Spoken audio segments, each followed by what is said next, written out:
morning, Baton Rouge. Still not reading. Good morning, Baton Rouge. Good morning. Check it out.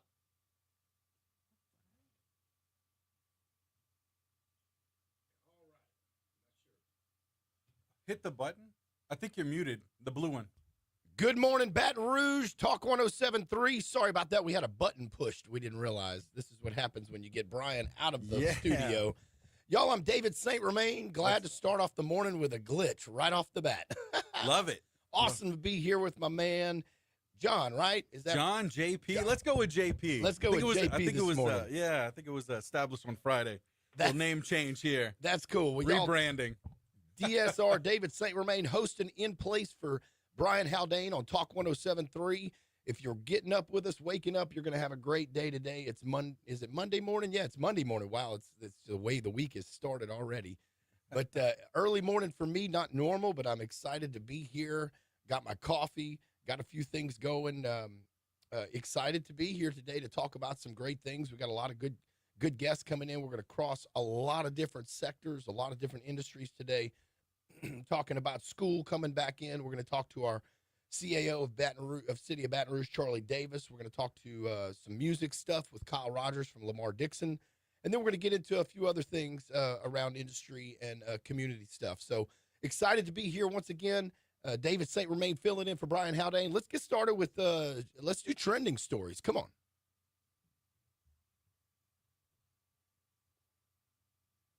All right off the bat, everybody's talking about the Fantastic Four. John, they are. I'm ready to see this thing, dude. Oh, me too. Me too. Tops $100 million. I mean, $118 million in at its first weekend, over 4,100 theaters across the country.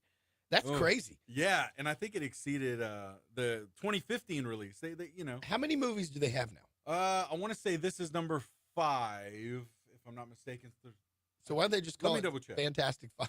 Right, yeah. No, but it's really, that's definitely kicking butt out there with these movies. And I mean, I know my kids or my son, he really looks forward to it and to seeing the new shows. I was told also Happy Gilmore 2 has come out. Oh, that one on demand on Netflix. Yeah. And I think that I think it's in the cards that we're gonna have to watch that. A few drinks, probably. I hear there's a lot of cameos coming in that. Oh man, yeah. You said Eminem? Eminem's in there. What? How do you get Eminem into a Happy Gilmore movie? Oh man, yeah. I believe he's a big Adam Sandler fan. I think those two. They were in another movie together. Funny People. Oh was yeah, another that's money. right. Yeah, he did a cameo in there as well. Yeah, Eminem does have that ability to kind of turn off the rapper hardcore side of him and be like an actor. Just a goofball. Yeah, it's really cool stuff. Well, so the other thing that we saw last week, I know, was we lost 3 folks last week that were very, very impactful to our my upbringing. Theo from Theo Huxtable from Different Strokes. Is that correct? Yeah, the Cosby Show. Cosby Show. I'm sorry. I want to say and then Malcolm and Eddie too. I forgot about that one. Yep. He was in that as well. That's right. And then we lost the great. They call him the Prince of Darkness, Ozzy Osbourne. My son just loves playing drums to Ozzy Osbourne. Oh man, yeah. So that's been a conversation, a topic in our house. But the real one, I think, for me, even though music is that important, it's so important to me. Hulk Hogan probably had the biggest influence of all 3 in my life, and so I was a little shook up, to be honest with you personally. I think it's because at 72 or whatever, 71 years old, this man was still bringing energy at a level that when he was in his 40s and 30s. And so I think I envied a lot of that, that just the ability to just keep going and just never stop. And of course, unfortunately our bodies just can't keep up with that forever. And he put his through a lot of work, man. He put his through a lot of hard times, and probably took a lot of chairs and tables and bricks to the head. And boy, those wrestlers, they know. I got a good friend who's a wrestler, who was a wrestler and wrestled with him. And oh man, and he never made it as a big star, but he took a few chairs, and he's still himself. I mean, he's on these vitamins that help these migraines that come back. So I can only imagine these wrestlers what they've had to go through physically. Oh, yeah. And on the way up, they're like musicians. They're sleeping in dirt motels, and anywhere they can. Yeah, eating junk, terrible food. I believe it was Stone Cold who said that. He's like, I dare anybody, because they get a lot of grief about being quote fake. Right. And he's like, I dare anybody to try keep to the live physique. my life. Live my life. Keep the physique. I mean, it's tough. Dude, it's tough. It's got to be tough. Like, because I get on stage and play music. Yeah. It's nothing like taking a chair over the head. Right. So, man. we could talk politics with top stories and trending, Yeah. but I'd much rather talk about other stuff because Yeah. Brian gets in here and gets to talk about all the politics. And I like to stay very neutral. It's good to kind of break away and It kind of is. talk I'm sure your entertainment listeners are like, man, I need to hear about what's going on. yeah. It's like in a the sigh world. of relief in some ways. Exactly. Good But stuff. even with Hulk Hogan's death and Ozzy Osbourne's, I was reading on here on the news that even Michael Jordan's son was impacted by this. Wow. He I guess there was a tiff between him and his family, Yeah. and due to the deaths of these celebrities, he stepped in and reconnected with his family. And so let that be a lesson for us, y'all. We're on a clock. All of us, we're all going to go at one point. So don't take advantage of the time you do have. Spend that time with your family. Get that opportunity to give that love, to take advantage of that love, and just be there when you can. So I think, are we about ready for a short break here? Yeah, all we right. got I'll a keep break it in up. about a minute Let's or get on so. that break. So there you go. Sorry, I don't know how to roll through this. But No, we're you're gonna good. You're good. Make it happen. Yeah. So we got about another minute till Okay. break. So yeah, we can. So yeah, I mean, that's fantastic news though about Michael Jordan's son. I mean, yeah, reconnecting. Marcus Jordan. He reconnects with his family after the news, and I think it's a reminder for me and a reminder for everyone out there that, like I said, we only have a certain amount of time on this earth, and we need to take advantage of that. Whether or not it's take your family, go have a meal, go to church together, say a prayer, have a meal at your house together, or just do what you can. I mean, I have teenage kids, so I know how hard it is to get them to lock down, but man, we got to take advantage of it. Absolutely. So, y'all, I'm excited to be here. David St. Romain. I'm filling in for Brian Haldane on Talk 107.3. Check us out live, talk1073.com. We'll be right back. Perfect. That was awesome. So, what's the 1 minute? Do you do a 30 second or do you a 1 minute? Yeah, so it'd be 2 minutes, 1 minute, Okay. 30, Okay. 15, and then 10. I'll try. 5. Oh yeah, you're good. You're good. Okay, so sports is what? Yeah.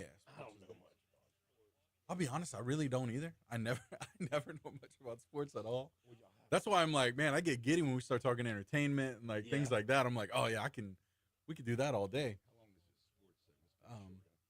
Yeah, sports segment's a little bit, it's a little shorter. Let's see. Byron says Marvel embracing alternate universes is very clever. Allows them to reboot any franchise they want to do with new storylines. Yeah, for sure. And then, that's like Robert Downey Jr., right? He died as Iron Man, and then he's coming back as Doctor Doom. What? Yeah. So, yeah, they're able to recycle actors and those type of things. And they always go back before the movie they made. Like it's a prequel as opposed to a sequel. Yep. And so who was that? Robert? Robert Downey Jr., yeah. No, online. Oh, Byron. Byron. Yep. What's up, Byron? Thanks for watching, man. Appreciate you. Thank you, everybody on Facebook. If there's more than Byron. Yeah. They got a few. There's a few. I can't see who they are. All right. But I saw Keith also commented. So cool. Yeah. Awesome. What's up, Keith? What's up, Byron? Let me get on here. I'm gonna join in on Facebook. Talk 107.3. I'm gonna try to get through sports because I'm not real good at sports. Oh yeah, we got 5 of you. 3 comments. How do I get into? Yeah, I think. No sound. Yeah, sorry about that.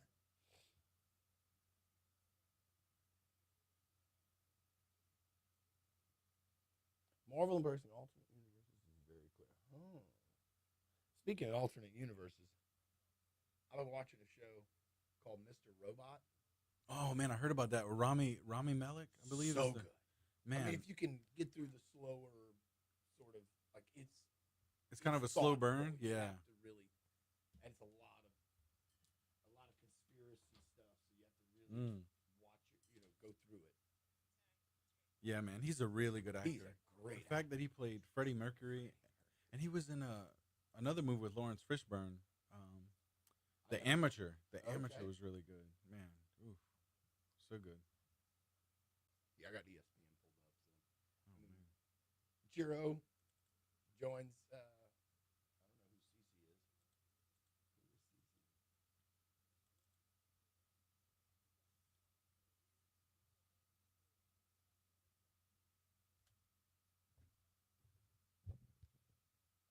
is Cece? Oh.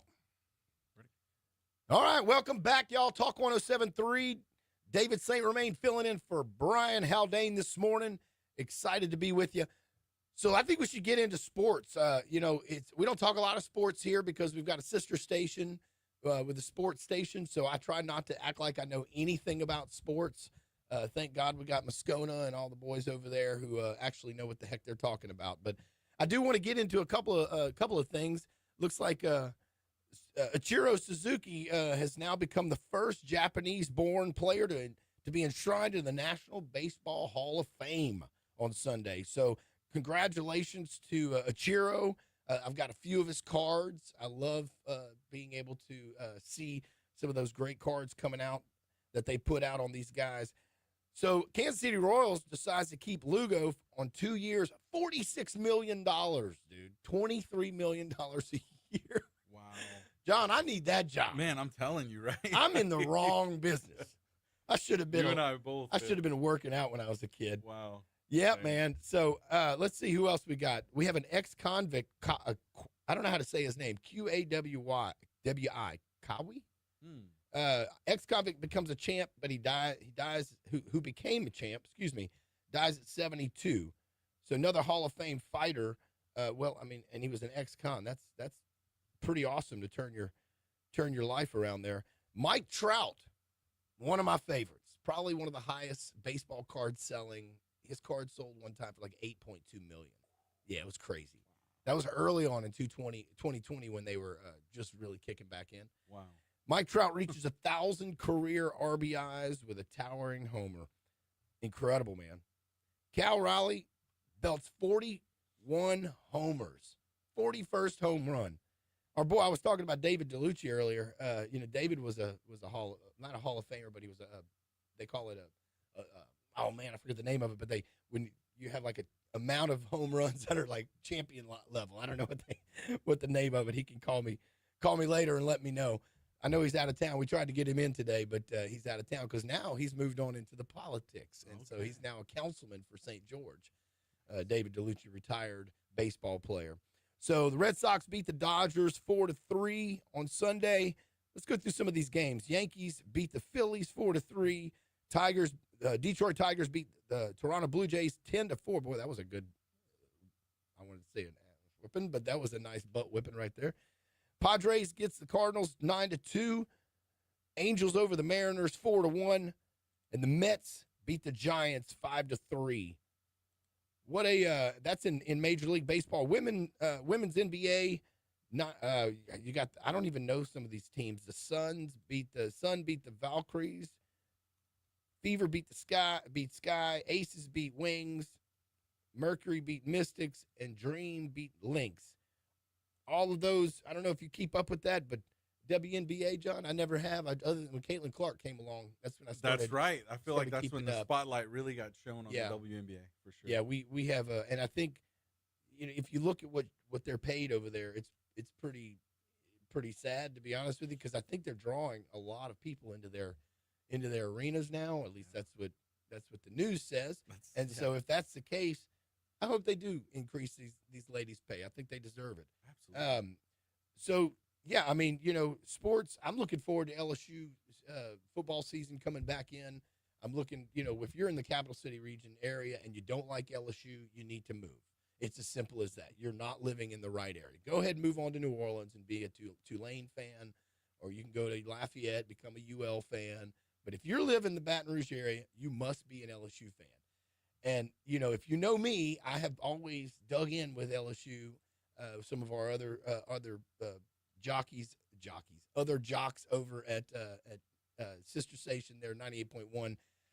our boy Scott Robb, he and I wrote Go Tigers Beat Bama. And then we went into If You're a Tiger Fan. So I'm a huge LSU fan when it comes to supporting and getting out there. And so, yeah, y'all looking forward to being here the rest of the day. Like I said, we got some great guests. Check it out. You can follow us on talk1073.com, or you can go on our Facebook page. I'll be right back, y'all. David St. Romain filling in for Brian Haldane. Perfect. Nice. Trying to time you. Got it, man. That's awesome. That was good, man. You I don't know much about sports, and then you kill it. It's like, oh, how about that? All right. Back to school. That's what we're talking about. As Deftones would say, back to school. Yeah.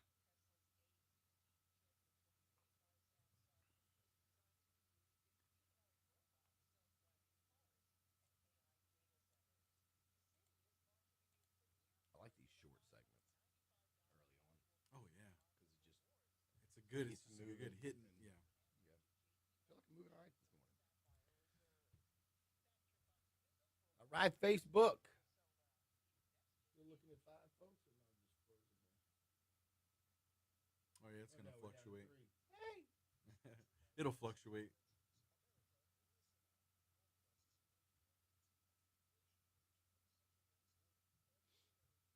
If you got any questions on Facebook, shoot it at me.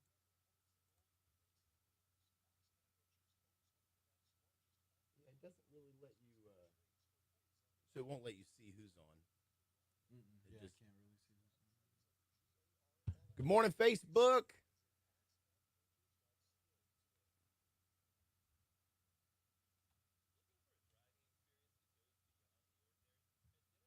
All right. Talking back to school, no cell use. I got a 16-year-old who's not real happy about that. Oh man, I got a 16-year-old too. Do you? Yeah. You look too young to have 16. Oh man, 36. Yeah, I would have thought you were younger than that. Yeah. That's just because I'm feeling old now. Oh, same. Man. Yeah. Have you asked her about this no cell phone use? Oh, and what? In school, because and they Yeah. changed the rules now. Yeah. And so mine goes to St. Joseph's, Yeah. and so they've just changed it because they didn't follow it. Okay, They didn't yeah. do it as fast. And I had one graduate, which I'm basically say all this, but I had one graduate this past year, and Yeah. she's looking at my other daughter going, I got to use my phone. Oh man. That coffee's good, man. Heck yeah. We don't have traffic, huh? You don't have traffic, huh? It's okay. I could go into it right after this kind of. Actually, I could just go into it now. No, I didn't do any traffic. Should I have done that? I'm sorry. Oh no, you're fine. I thought we had. Don't they have traffic people that do that? Yeah, but this is the only one you have to. I kind of forgot about. I could have talked about the traffic on the way in. Oh yeah, it's all good. Do I need? Are you good? Oh yeah. Yeah, We'll just come back in. Yeah, we could just come back in. All right. Sorry, I didn't have any traffic update there for you. I'm kind of, like I said, I'm filling in over here for Brian Haldane. Not used to the regular schedule, but I do want to say when I was on my way in, I came over the overpass, the connection at I-10 and I-12 coming from Segan Lane, and it was still dark outside, quite a little bit coming up, little light coming into the sky. It was beautiful. It actually made me go a little bit like take a breath of awe because I looked out and the cars are just flowing. All these red lights are going, and it was one of the most beautiful sights I had seen at 5:30 in the morning. Was to see traffic moving so well in Baton Rouge. Of course, it's 5:30 in the morning, and there's still a good bit of traffic on the road, and everybody's still. There was a few people still driving a little bit, chaotic. A couple times I might have said some words I can't say on the air right now, but almost got squished by a trucker this morning against a rail coming into 110. But still, it was nice to see the traffic flowing in Baton Rouge and to see the hard work that we've put in and the investment in the area that's happening. I'm looking forward to Piku Lane getting finished. I'm looking forward to seeing, some of the structures come up and the infrastructure get expanded to its needs. So far traffic this morning was pretty good for me getting in here at 5:30 this morning. So the conversation, let's shift over right now, because one of the things we have starting this week is school. Our kids are going back to school this week. I don't know about you out there, but I've got one just graduated, one who's going to be a junior, and I got another who's going to be a fifth grader. And let's just say they're not thrilled about going back to school. One of the main reasons that my teenager is not thrilled is the fact that there's a new rule at her Catholic school that there's no cell phone use at all. It used to be where they could use it at lunch, and of course she's like, Dad, I don't really call anybody during school anyway, other than you and Mom. But it's a big deal for a lot of kids that they can't scroll TikTok during lunch or snap their friends or do that. So I know that our kids are having to adjust to things as they come, and making these changes. It's hard on them. I mean, they go into school, they have expectations, and then all of a sudden these expectations have changed. But I think it's a good thing. I think it's good. You said you have a 16-year-old, right? I do, yeah. I mean, yeah. How do you feel about, like, hey, pay attention to school? Yes. Because we never had them, right? No. If we had a problem, we went to the office, we said, I need you to call my mom and dad. That's it. And of course, I think it has a big impact on what on our kids not coming or not staying in school during the day, because it's like, Mom, I'm on my phone. Right. I'm texting my mom, I don't feel good. Well, have you been to the nurse? Us as parents are a little bit more accessible now. Yeah. And a lot. yeah. And I'm like, yeah, you're look, right. I know you don't feel great, but if you don't have a fever or you ain't breaking out in some kind of like rash, right, or something ain't happening, you're staying in school. Yes. And Yes. there's a new rule. I don't know if it's a law. It's probably a law, but that you can't miss now more than 10 days. That's right. In a school year. Yeah. And that's a big deal, because those things add up, and you don't realize that quickly, all of a sudden you get a message from the school, and it's like your kid's on the verge of not passing because they've missed 9 days or 8 days. Yeah. That's a big deal. Like, I mean, you spend the amount of money on education that we spend in our household, and it'll tick you off real quick to find out that just the sheer, I don't feel good, feel like going to school one day, and now turns into, I can't pass this grade or pass this school year because I've missed too many days. Can you imagine? I mean, spending $7,000 on school, and then all of a sudden it's because, either the other spouse was a little bit more laxed on that, and they were like, that's tough. That's cool. I don't feel like getting up and bringing you to school today, and I'm a sophomore who doesn't drive, or I'm a freshman who doesn't drive, and mom's got to, or dad's got to get them over there. I mean, it would upset me big time, and it happened to me. That's why I'm so, that's why I'm so, it was so profound for me, because I had to deal with this myself, where I had the disciplinarian or whoever it was from the school contacting us going, your kids missed so many days that she might not pass. And I mean, it's one thing to deal with homework, because I'm not ready for that again. Oh man. I mean, that's another whole conversation. Like, for sure. School. I mean, I love the summer in the beginning of the summer. Boy, I'm ready for them to go back in the end. Yeah, I think that's every parent's. And all the camps are packed in the beginning of the summer. Oh, but these last 2 weeks have been like snail, bro, snail pace. And he's sitting. I'm remodeling a house right now, and so I got my 10-year-old sitting in the other room playing on his phone, of course, for 8 hours a day, because there's nothing else to do in this house. There's literally no TV. There's nothing. So he's sitting on carpet in a brand new carpet, in a room that he by himself for 8 hours while I beat the hammer reframing this room in there. And he's like, Dad, I'm bored, Dad. I'm like, dude, I'm about to break your neck. I'm literally over here swinging this hammer, and you cannot do me any good by complaining to me. Get on your bike and go for a freaking bike ride. Yeah, man. So it's been let's just say it's been a challenging last couple of weeks to the fact that we're all just kind of stagnant waiting for this school to get back in. Yeah, I don't believe you're the only one dealing with that at all. No, not at all. But then I'm not looking forward to the homework I know. because what I find with homework, and I love the teachers at the school that he goes to. So For sure. I don't like to say names of schools and Yeah. stuff like that because Right. protection of my baby, but also out of Exactly. respect for the teachers who are really great teachers. We For got sure. some incredible teachers across the board Yes, in public, private. It's one of the things about is a misconstrued situation is that people think our teachers are not that great. And here and there, you got some bad apples. But I'm going to tell you, by and large, we have some incredibly talented and educated, smart, and loving teachers who care about our kids. So look forward to school getting back in this week. Y'all, David St. Romain, I'm filling in for Brian Haldane this morning. Check it out on our Facebook and on talk1073.com. We'll be right back. Perfect. Yeah, that's those hard breaks. Yeah, you got it. Well, and it actually worked perfect. Yeah. Right on the money. So it plays even if it plays underneath. Yeah. And then you just roll it in. No, so it won't play, but I have to immediately at 6:30 and 7:30 8:30 like it's playing and we're contractually obliged to Move hit into it. you know. Yep. That one and Your Money Now, Fox News at 6:20.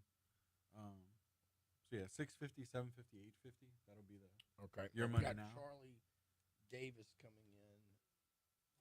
I don't know where. He may. I say he's coming in. Calling in.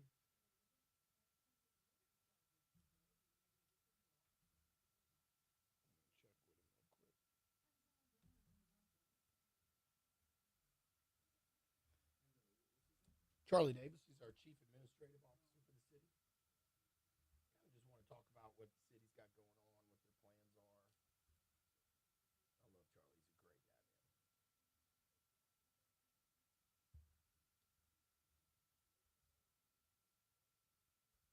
He's a great guy, man. We're knocking it out, dude.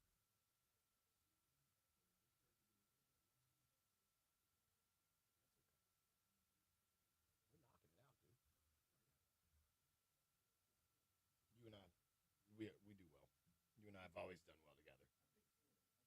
It's a good vibe. The girl was sweet, but just doesn't say much. So it's like, and she didn't communicate much. And she was trying, and probably my fault, honestly, because like I said, I'm not great at it. Yeah, he's gonna call in. So, but anyways, yeah, I enjoy.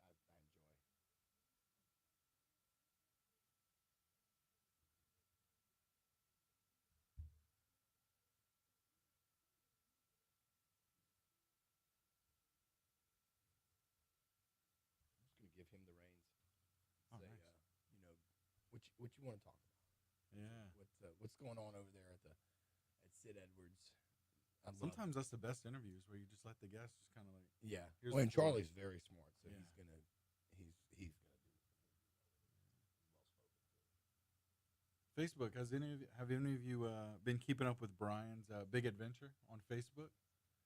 On the Talk 1073 Facebook page? He sent me a picture of his fire. Oh man. Of his said, well, here's what's left of my campfire. Nice. I love that dude. Yeah, this is awesome.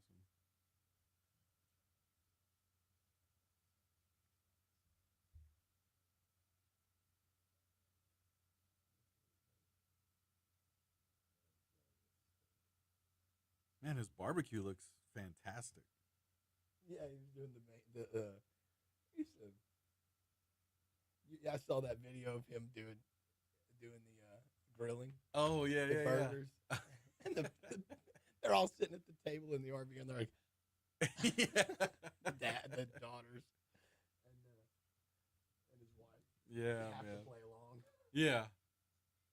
They didn't want to eat. It's like no, it's They're like, "Bro, guys, we need content. yeah, we're kind of over this.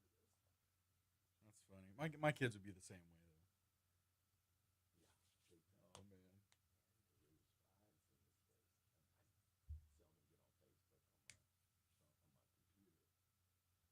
Byron says, I've been monitoring social media to see who has been run off the road by an RV. It's true, bro. Oh, man. Especially if you're not used to that, right? If you're not used to driving something that big, I mean, even a U-Haul truck would be kind of, would help, I guess, in the preparation. But if you haven't even driven that, then, whew, man. Well, luckily, he's only going to Robert. Yeah, and it's not like cross country, So that's helpful. Yeah. Because otherwise, we'd be in trouble if he was going across the country. Facebook. We need something. Say something.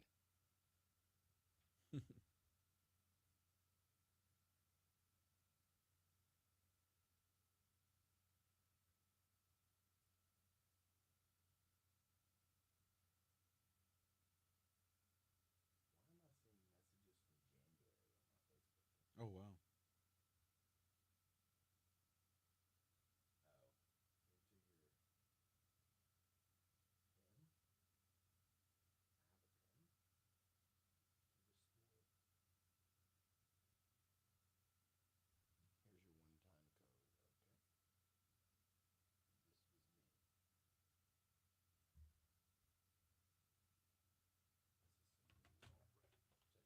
Studio. Yes, sir. Good morning. Yeah, we're looking to have you up here in just about another minute or two. All right, thank you. All right, we got him.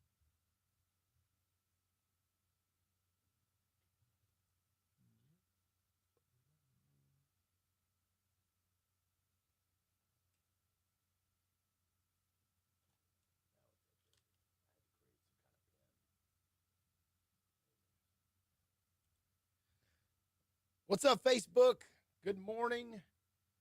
Hope you like my Haspel shirt. I'm in the wrong ad right now. Do we still have Haspel on the? Oh, yeah, it's on there. Oh, 97. Oof. Holy moly. I'm going to add, there's that part in Good Glad Morning. I'm working inside today. Yeah. There's that part in Good Morning Vietnam where Robin Williams is like, it's hot. It's hot. So hot, you can do a little crotch pot cooking. I think I'm going to add that to the beginning of the weather for the next hour.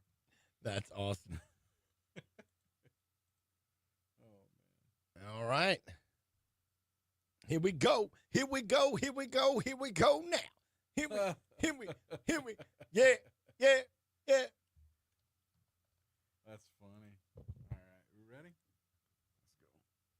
go. I feel like I'm supposed to be rapping right now in Baton Rouge on this Monday morning. Boy, that brings energy out of me. It's easy to do. That's it, man. That's 6:38 this morning. Man.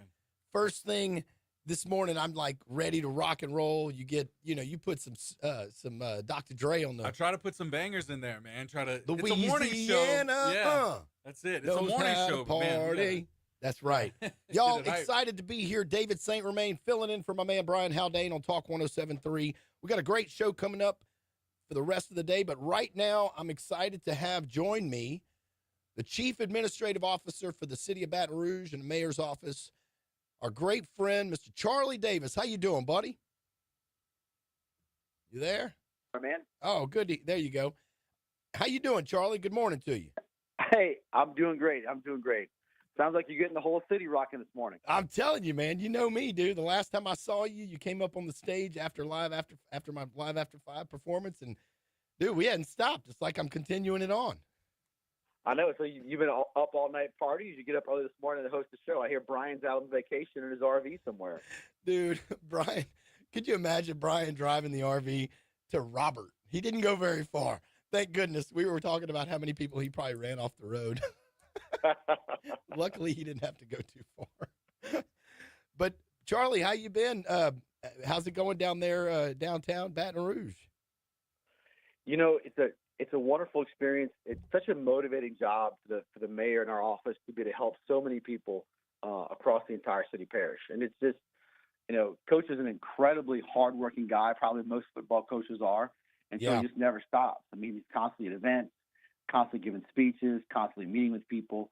I mean, the man has an insatiable amount of energy that keeps him moving. Kind of reminds me of our president, how he just nonstop, man. And people like Coach, they don't there's something about them, and I don't know, maybe I feel a little bit myself, like it doesn't matter if it's 5 in the morning. Once that blood gets moving, it goes. But I want to tell you, I saw him last weekend. I took a picture with him. This was at the fundraiser for the BRPD cop out in Central that we did, the fundraiser. Yeah. And he was just the kindest, just sweetest person to everybody around him. But I found, I was talking to his detail guy, who I've known for a long time, and that was number 4 event for him that day already. And I mean, that's amazing. It takes that kind of will, and that kind of get up and go, to really just get out there and be the person that we need here in Baton Rouge. Yeah, it really does. He's got tons of energy. I think he probably hit 3 or 4 events over the weekend, on Saturday and probably on Sunday as well. Wow. But it's important to get out of the office. Elected officials, if they're not careful, can just be surrounded by people that tell them what they want to hear. And so I've always found it's really important to get out and talk to real folks, figure out what's really going on in the communities, right, where you're living in. It really helps to keep you balanced and keep you centered when it comes to making critical decisions, in the mayor's office. So tell us about, because how long we've had, I guess it's been, how long has the coach been in office now? Yeah, 7 months, around 7 months. So it's just brand new. I mean, this is really, a lot can happen in 7 months, though. And a lot of, I'm sure there's been some changes and some shakeups and things that not everybody's going to be happy when there's a new administration that comes in. But there is a lot of folks that feel like we've got some fresh blood in office. We've got some energy that we may be different than the energy that we had before. And I'm sure priorities can be, some priorities stay the same, but also we have new priorities that come in. Tell us a little bit about what are some of the new things that we could look for to happen in the next, because we've got 3 years and 6 months, 3 years and 5 months left. That's a great question. So one thing the mayor's been really consistent on is he wants to see Baton Rouge become the cleanest and safest city on the Mississippi River. Right? When he campaigned on making the city safer, on making it cleaner, and helping the homeless situation. And so if you look at the statistics for the first 6 months that we were in office, just about every crime statistic is moving in the right direction. Violent crime was actually down almost 18 or 19% just in those 6 months. And so we made a huge investment in the morale at the police department, a huge investment in focusing on public safety. But to be down 18 or 19%, is really just an incredible accomplishment. A big part of a city being safe is the perception of safety, right? So Baton Rouge is really moving in the right direction when it comes to crime. When you think about a clean city, it's not just picking up trash on the side of the road. It's tearing down some of these blighted houses that are all across North Baton Rouge. Oh, yeah. As most people know, those two issues are incredibly intertwined, right? If you have an empty vacant house where people are storing drugs or guns or something else there, that's also just another sort of hot spot area for crime. And so they've already torn down more than twice as many blighted houses this year in the first 6 months than were torn down all of last year. So that's just, I think, just two small examples, or not small examples, but two key examples of how the mayor's working to make the city both safer and clean. And that's one of the core responsibilities of government. I mean, if the government tries to do everything, it does nothing well. It's funny you bring that up. It's really just a question of priorities. Well, it's also, I say it's funny, but it's ironic, because in my mind, I was thinking private-public partnerships is what I'm seeing happen over and over again, and it's working.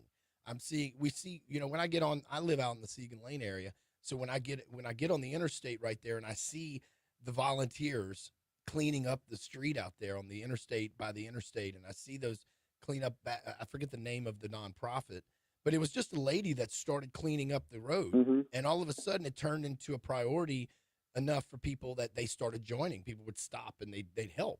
Well, now it's like a full-on initiative, and to see, there's got to be some partnerships going on. I mean, because like you said just now, the government can't do everything.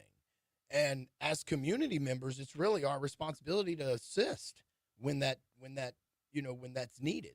And so, if you see garbage, pick it up. Don't leave garbage in the back of your truck.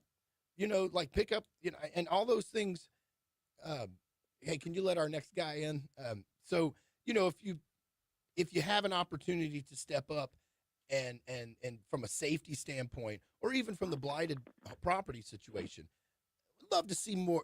Any How does that go? I guess my question would be like, how do you guys process something that like that? Do you just come in with DPW and you handle that yourself, or do you work Oh, with say we contractors? do a And lot. So first of all, I think the nonprofit you're talking about is Keep Tiger Town Beautiful, thank you, Ms. Jennifer Richardson, and they have thank you. done just an incredible job. We're trying to replicate that all over the city, to expand it, to give them more Yeah, that's resources, what I was whatever going they to say. need. How do Because we take care of them, get them yeah, expanded?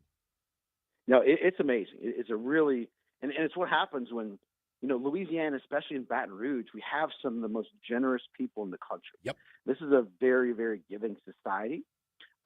There's very few downsides to that. One downside to that is we tend to, we don't give to people on the side of the road. We give to the panhandlers, which makes it dangerous to Very, drive very motor bad lanes. idea. Right? It is really, it's not it's not healthy for either person, for the person giving the money from the car or the person receiving it. Right? We have more organizations in this area that want to help homelessness than most cities do, but giving money to people on the side of the road, makes the problem worse. You might feel better about yourself for 3 minutes, but you're really not helping the situation. It's unsafe to have people congregating on the side of the roads for Yeah, all the obvious reasons. and I it's mean, my daughter go ahead. just got her driver's license and almost, got into a wreck going down Segan the other day when a homeless person jotted across the road. So Yeah. it's really not a situation that's sustainable. Well, I got to tell you, it's a misunderstand or misconstrued situation when you think that, okay, I'm going to give this person $1 because I feel bad for them, and it's not my problem if they're going to go use it for drugs, or if they're going to go get a bump or whatever it is they or trade their. I have personal experience where I'll help people get into to rehab or detox really first, and literally walk that, especially my veterans, because I work with a lot of veterans. And so what they're getting disability checks on a card, and then they go and turn it around and sell that for, half the cost, half the value of it to get drugs. It's just, what we have to do is find a way to continue to, not just through law enforcement, like, oh, you'll go to, you'll get a ticket if we see you giving money to them. You have to educate people and make them understand that, look, you're not helping. Maybe give them a water bottle. Continue, keep an extra water bottle in your car. Keep a little kit of a bag of chips and water. Find other ways to support people. And then all of us also, they have the access. We want to continue to give the homeless population the resources that they need, but it's not cash. That's not going to be. Absolutely. That's definitely not the way to fix that. But Charlie, the mayor stood up. We have an incredible staff member, Matt, in our office, who's working with the homeless population. But yeah, just to be clear, I mean, more blighted houses have been torn down in the last 6 months. Dude, Probably twice as many. The crime is down 19%. I mean, everything in Baton Rouge is going in the right I direction. love it. I love it. And Coach is doing a great job. He's put an incredible staff together. I know a few of you guys, and I'm really, really, really proud to see where we are headed. And of course, that if anything that I can do to step in and assist in just continuing to bring Baton Rouge to the forefront, whether or not it be from tourism, because we can't increase tourism in downtown. There's a misunderstanding of downtown. People think it's dangerous. It's really between the areas of Fifth, right at Spanish Town, all the way to North, or all the way to really, to Government Street and beyond. It's not dangerous. If you're on 3rd Street downtown at night, it's really not dangerous. There's a lot of law enforcement out there. Heck, we've got a police station right there on 3rd Street. So I think what we've got to do is, you talked about the perception. We have to change that perception. And the way we do that is not just through public messaging, but it's also through examples and showing people the presence of of our police department downtown and in the areas of Baton Rouge. So, Charlie, man, I'm so excited that we had a chance to talk this morning. And the more that we can do this, I want to figure out ways that that I want to be a part of it. And I know there's a lot of folks out there that do want to step up and be a part of what's going on here in Baton Rouge and how we can increase and decrease crime, increase revenue through tourism, through not just LSU, but also through other things. And we're going to talk about that here in a minute with my man Kyle Rogers from Lamar Dixon. I got our boy coming in to talk about how they're bringing music to the Capital City region area. So, Charlie, thank you so much for being with us, being with me this morning. Really enjoyed our conversation. I know it's quick. We don't have long enough to talk, but appreciate you so much. Hey, appreciate you, Dave, and all you're doing. Keep it up. All right, God bless. All right, y'all, we'll be right back. David St. Romain filling in for Brian Haldane on Talk 107.3. What's up, dude?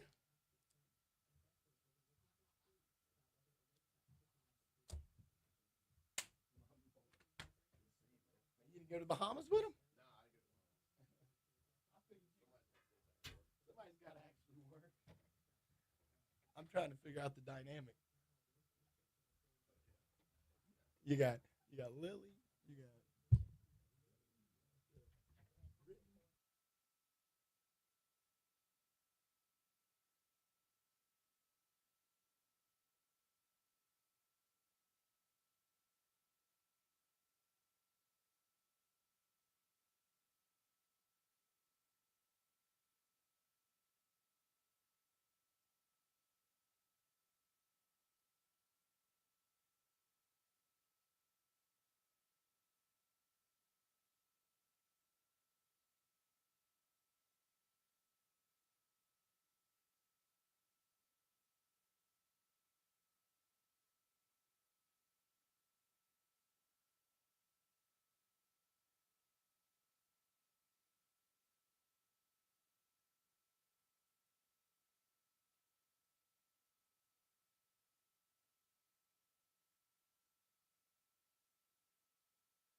What?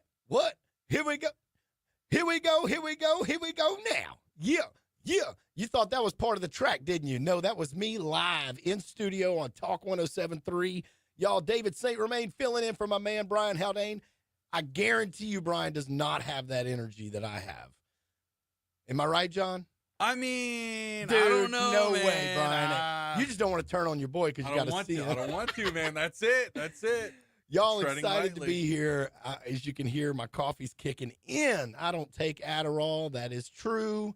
I don't need it. It comes very natural. Excited to have one of my favorite people here today. I think actually we're going to, talk a little bit about a couple of different things. And if you don't mind, I might keep you on for the next segment also, because I just realized it's like you came in a little bit earlier and I'm on the other segment, but it's okay because They had great coffee. Yeah, that coffee's kicked in, bro. My man Kyle Rogers is here with us, y'all, from Lamar Dixon. Kyle, how you doing this morning, brother? Did I get you up early? Man, you know what? With 5 kids and 3 dogs, this is mid-afternoon for me. Yeah. How old is your oldest? He's gonna be 20 next month. And how old is your youngest? She will be, man, it changes 5 times a year. She will be 13 in September. Okay, good. So they're out of the diapers and toddlers and elementary school days. Yeah. So now you're dealing with a bunch of teenagers. Bunch of teenagers. Oh, bro, I bet you hate that. That's gotta be hell on wheels. Oh my gosh. Well, Kyle, other than dealing with 5 teenagers, you deal with a whole lot of teenagers and riffraff and sometimes a little bit of intoxication, but you deal with a lot of fun over there at Lamar Dixon. We try. Yeah, y'all are doing some incredible stuff. Man, we try. We love it. We love having huge events. We love bringing people out for a good time and being the reason and the great memory that they have, going into their work week. Yeah. How long you been over there now? I've been at Lamar since 16. So holy moly, right 9 years. Right before the big flood, and we got there and they had to use Lamar Dixon for that. Yeah, I remember. Yeah, man. Every time there's a disaster in South Louisiana, you're an awesome guy for continuing to stick that out after that, because that was tough, dude. It was tough. That was real tough. Well, look, we're gonna. This is a short segment, so we're gonna talk a lot more in the next segment about our actual discussion about what I wanted to talk about, which is how the live music scene and what you're doing over there at Lamar Dixon on a large scale, but how it's also affecting some of the sort of lower scale artists and local artists, as we talked earlier. So, sure. Lamar Dixon is one of, I would say there's probably 3 venues in our area that can have shows at that size, but Lamar Dixon is by far the largest venue. Yeah, absolutely. For an outdoor venue and festival ground, we are the largest. Yeah. Jazz Fest is pretty big, and Quentin, those guys do a fantastic job over there. Our festival ground is about somewhere between 3 and 5 acres larger than Jazz Fest. Yeah. But Jazz Fest is not a facility. No. They're using the city park, right? Yep. Yeah. So, but Lamar Dixon functions from those events. Yep. So, without your hard work, your team's hard work, and the work together with the national promoters and the national agents and Live Nations of the world and the AEGs, and is that right? AEG or who's that? AEG, Live Nation, A&G, Red Mountain. I mean, they got some cool names. William Beaver. Morris, William Morris, all of creative artists. So that's and there aren't a lot of people. I mean, if you start, we'll talk more about this, but on the next segment. But you go from like playing coffee shops as a singer to playing, the Texas Club, which is 1,000-seater, to then you got to get into your 5,000, 2,000-seater like a theater. And but we're gonna get back into all this on the next segment. Y'all excited to be here. David St. Romain sitting with my man Kyle Rogers. We'll be right back on Talk 107.3. It happened so fast. I'm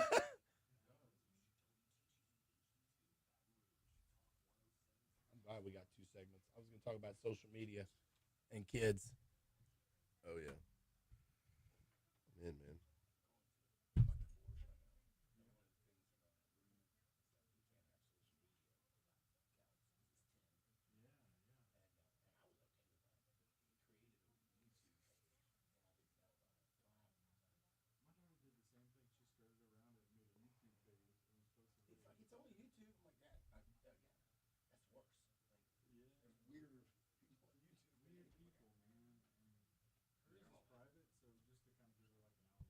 No, his is not. He's got 3,000 views on his first video. Jeez. I'm like, dude. Which is cool. It's impressive, but he's 10, right? And you're like, No, it's called the algorithm going. Hook. Yeah.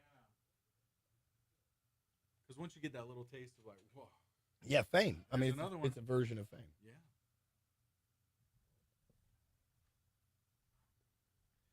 Man, we talked about accessibility earlier, like just being like parents. You know what I mean? Yeah. Like getting a text or a call from your kid at school, like, hey, can you come check me out or whatever? Same thing with like social media, right? It's like, man, the access. Like, who's gonna get 3,000 views? And when were we like 10 years old and like anything we did get that many views? Like, Bro, we'd have freaked out. we didn't have. Yeah, it would have been like, oh my gosh. I remember making my first VHS video. Oh yeah. And it was like, I edited this video on the camera, you know, because we didn't have editing software. Yeah. And afterwards, it was like, oh man, we're gonna be stars. Yeah. Yeah. Yep. Oh, bro. Yeah, I'm excited about this show, dude. Like, I'm not just. I mean, I love seeing the movement and seeing the people come to Baton Rouge. I mean, Yeah. dude, to see the investment, like, I can't imagine. I know you said you told me what you got in it, you guys. Yeah. Between the two of y'all, or all of your party, Jason included. I don't know where the money's coming from, but I tell you, man, it takes a lot. It takes a lot, but you know, it's that. I mean, the whole game's flipped, right? I mean, we can get into that, but I mean, it used to be people would go on tour to push their album. You know, Yeah. and they make all their money on album sales. Yeah. Well, now nobody really buys music Yeah, anymore. no, So now it's, you gotta You got to push merch. Yeah. Now. well, It's you t-shirts drop the and- album to push the tour and the merch. Yeah. Yeah. Yeah, Yep. it's flipped. It's Yeah. flipped on what you're supporting, Yeah. and so your value's actually in your live performance, And not so in the record. now artists are having to be content creators. You know what I mean? Oh, yeah. Yeah. It's, Well, and that's taken the place of promotion teams yeah. and marketing teams. Yep. You become your own. There used to be a lack of like a separation of intimacy between you and the public, and the more of that, And the more like the more of that, the more separation- introverted artists are probably have more of a harder time of like, Oh, man, I just want to. I was actually gonna say that. like Dave I can't Matthews, see someone like back Dave- in the day like a Bob Dylan. Like, let me get on social media for they would. the next 5 hours and promote this new song. No, it's Look, just not gonna happen. That's what happened in COVID. Yeah. Is a lot of these like Dave Matthews. Yeah. He did a live, and Yeah. he was awkward. He didn't know how to Yeah. act. And let's be honest, they're all super left brain. That's what makes them all talented. Yeah. Right. Yeah. And there's some social situations that come Yeah. with that. So I mean, they're already. Yeah. Because even on a Unable. small scale, I wrestle with that. Yeah. Just like I don't want to post today. Yeah. I don't want to do this. I don't want to do that. You know, like Well, and pride. you want to know, be that seen, but at the fear, same time, you want to fear hide. of embarrassment, Yeah. all these things. Like if for me, it actually probably is like I don't want to deal with something on the other side of my life, Yeah. and so I don't want to post this because I don't want them to know where I am. Yeah. Well, I was gonna say, well, how do you deal with that as an artist of like you want to promote your music, you want to do these things, but maybe there's that personal side of your life. Like my kids, I don't want to show my kids on Yeah. social media, but I'm more of a dad than I am an artist or producer or anything like that. Yeah. So I walk that line of like I want to be out there, but at the same time, I really don't. You know what I mean? And you don't Like, wanna it's that use your push and kids. pull, You don't want to use them right? because And you see algorithms so much of react that to now. family. Yeah, So you have to balance that. How much do you post your children right. without it looking like you're doing it all the time? Because that's like, and then you lose. I mean, I found myself losing sort of that perception of an artist because I'm so active as a top parent. Yeah. Clint Sanchez, hands down the sexiest guest ever on the show.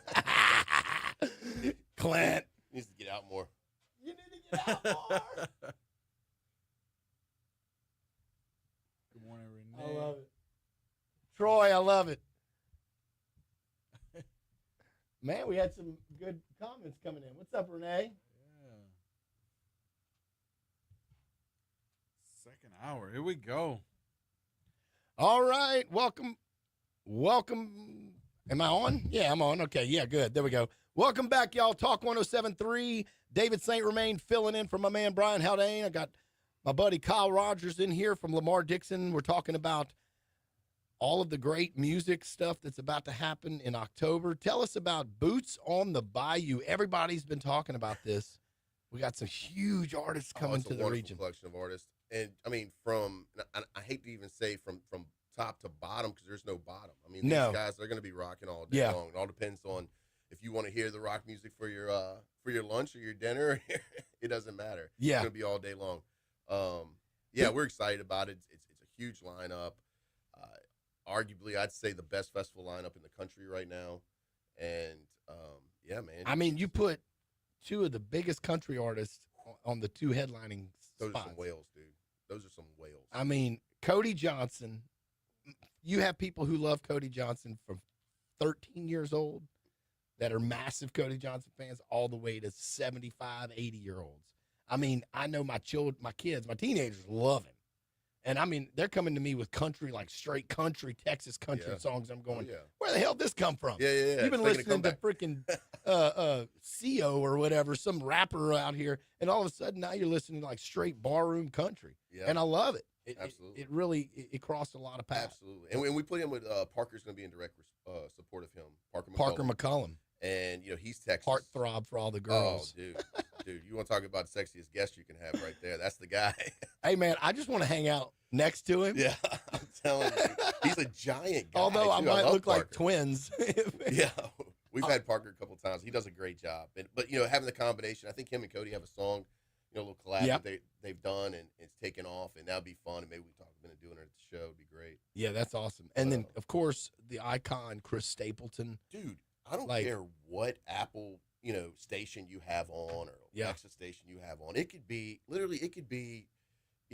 Creed, and Stapleton's going to come up on that station. If you're listening to, any station out there, it's going to be, Stapleton's going to pop up.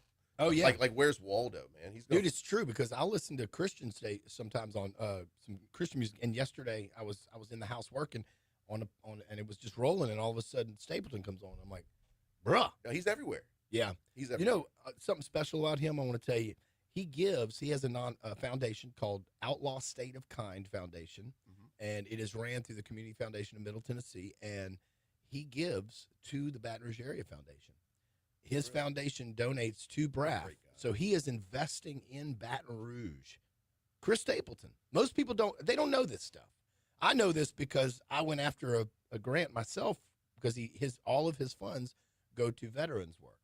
And so I really, I'm very, very appreciative of that. Not just working with veterans, but also working with veterans who are in Baton Rouge, in Louisiana. And so yeah, Chris Stapleton's great. We also have, there's a huge lineup. I'm not looking at it right now, but I can tell you, I know that one of my favorite local guys that you guys are giving a huge opportunity to, he's having huge opportunities come to him. Thank you to a lot of, am I right? Chase Tyler. Oh, my God. He's giving us an opportunity to be on the show. What a dude. He's a great guy. Chase has been, I remember seeing Chase Noto. Oh, yeah. And I saw some pictures of him and Shelley, the guitar. It was Chase and Shelley band. They were doing the band out in Hammond and stuff. And Jay Jordan, our buddy, was running the band back in the day. And then he just really grew up as a performer and as an entertainer. And as a person, he's a great dad. He's an amazing husband. Yep. I know, just love to watch him. I love to go and see him perform, but I also love to talk to him about, about his support for music here in the region. He's now shifted a little bit into promoting. They're starting to put on shows down around Louisiana. But you guys, to give him an opportunity to be on this stage is a massive thing. And I want to tell you, as an artist, thank you for doing that, because it means a lot to see those opportunities, because it's like Pandora's box a little bit, right? Because now you're going to have a whole lot of guys coming to you going on your next show, but that's a good thing. That's a great thing. That's our responsibility too. Oh, I love that. I have a responsibility not only See, Kyle, this is why you're where you are, bro. Because you love people, dude. You do the right thing. I love our community. I love the people. I love the artists. I love the fans, the concert goers, the festival goers, and I don't just have a responsibility to produce or to bring in the highest quality of show for the ticket buyer, or for the hotel owner that's going to do well, or the restaurant owner that's going to do well.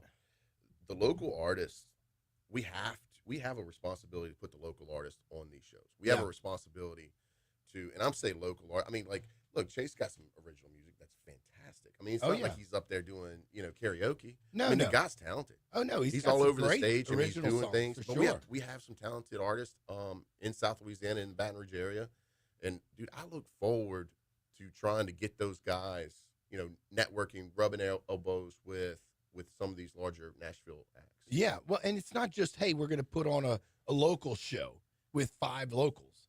No, dude, you put on a massive. This is going to be the biggest show of 2025. We hope so. Oh no, it is in Louisiana. I mean, again, Jazz Fest, whole nother ball game. Yeah. Let's move onto that real quick because I know what time are we at right now. Are we okay? Or did we skip a whole segment of breaks? I don't know. We're okay. All right. Anyway, so one of the things that I wanted to talk to you about is how we're competing with 2 areas. Historically, what we've seen in Baton Rouge is we get passed over because it's not just venue size or accessibility to parking and the things. Those are factors, Right? The River Center is bringing in some shows, and we're excited about Alabama in October. I actually talked to Kelly Owen, Randy's wife, last week when I saw the ad. I said, y'all are coming to Baton Rouge. That's exciting. I can't wait to see you. But it's not often that we can – well, the River Center can't support 30,000 tickets. No.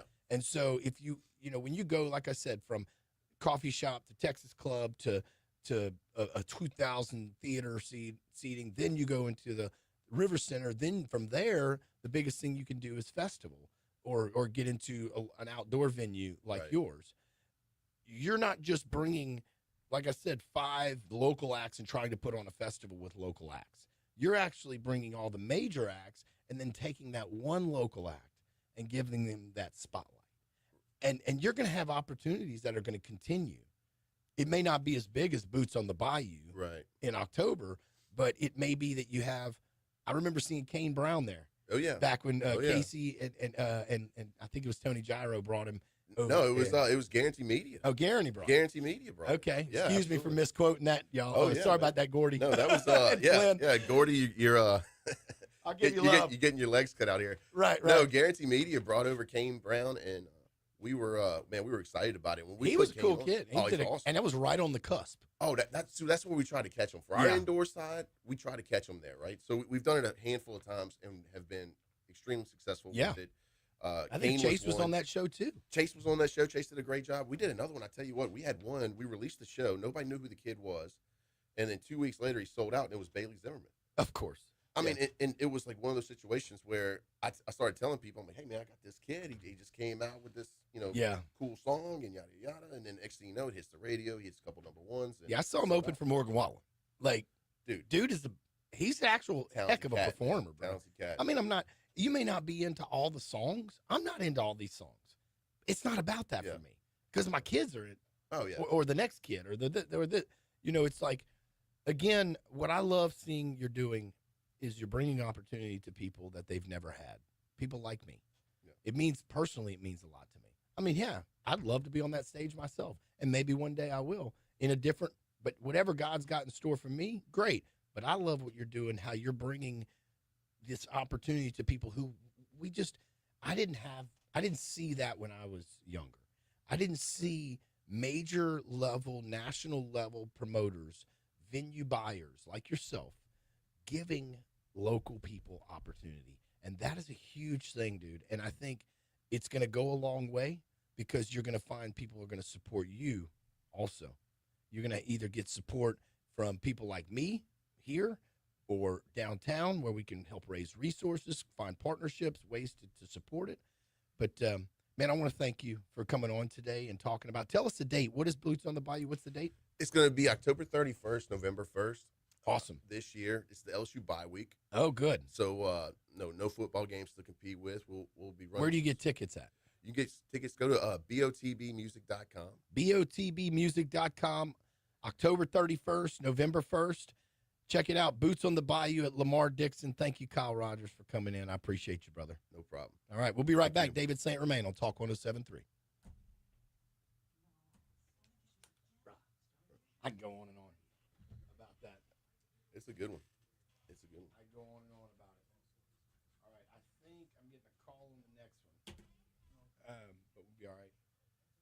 Anything else I can mention after the fact when I get a little open space? I mean, I want to mention it again. So BOTB music.com October, because this is by far my favorite thing to talk about today. And I didn't mean it. I kind of should. I probably shouldn't have said, "Oh, I'd love to be on there." I didn't mean to do that. I shouldn't have done that. Oh no, man. But you understand. Yeah. Oh yeah. No. I don't want to put that out there like it. Because I have a feeling at some point we're going to have some way of being involved. It's whether or not it's me. I know and trust the process of what God's got going on here in my life. You know what I mean? Not to be weird.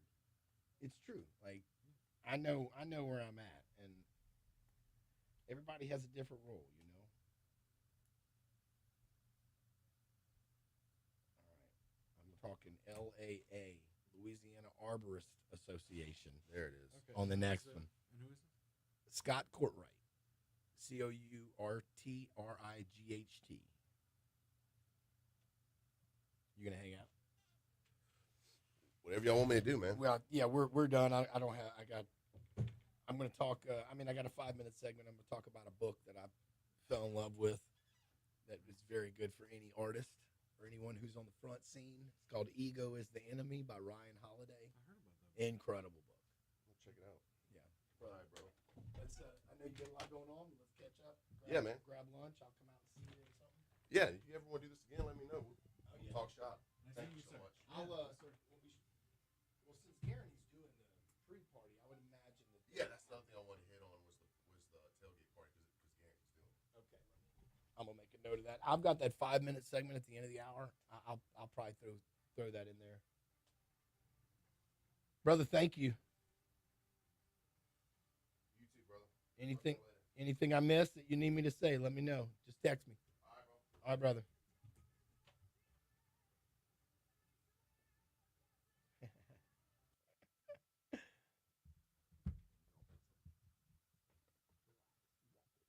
Are we back on? Good morning, Baton Rouge. David St. Romain. Said it about 100 times already, but I'm excited to be here. Excuse me. Excited to be here filling in for my man, Brian Haldane. Going to take a deep breath, relax a little bit. Got a message that might be a little shaky. That's just the coffee. That's all that is. I get excited, man. I mean, It's exciting stuff. you know how many interviews I did back in the day when I was on the road doing TV interviews at 6 a.m. having to sing? Yeah. I mean, especially Man. the way we partied, because we didn't finish till like 3 a.m. And sometimes I roll in no sleep, literally, and be like, I got to sing this song. But no, it was a lot of fun. So it looks like we, we're a segment ahead. So I'm gonna talk a little bit right now about a subject matter that is kind of personal for me, because it's thank you. It's personal to me because I personally have a 10-year-old who I'm going through a little challenge right now with social media and devices. I know that it's not a new thing to talk about, because there's a lot of folks out there. I'm not special, right? And that's the reason I wanted to bring it up. You know, my 10-year-old has, I think, a total in my home of 3 devices of his own. He's got a cell phone that is a iPhone 8, so the technology is there for him to use for Fortnite and Minecraft and Roblox, but he doesn't really use it as a personal phone. I take it back from him. All of his devices, we monitor it at 10. And I think really you should stop monitoring them, even as teenagers. I did lay off a lot more with my daughters because a couple reasons. They didn't give me a reason to have to monitor them. I didn't feel like they were doing things like sneaking out, drinking, crazy stuff, partying on the weekends. They didn't give me a reason to have to worry.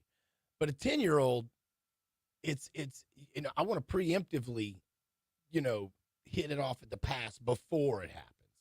I don't want my son to be a target.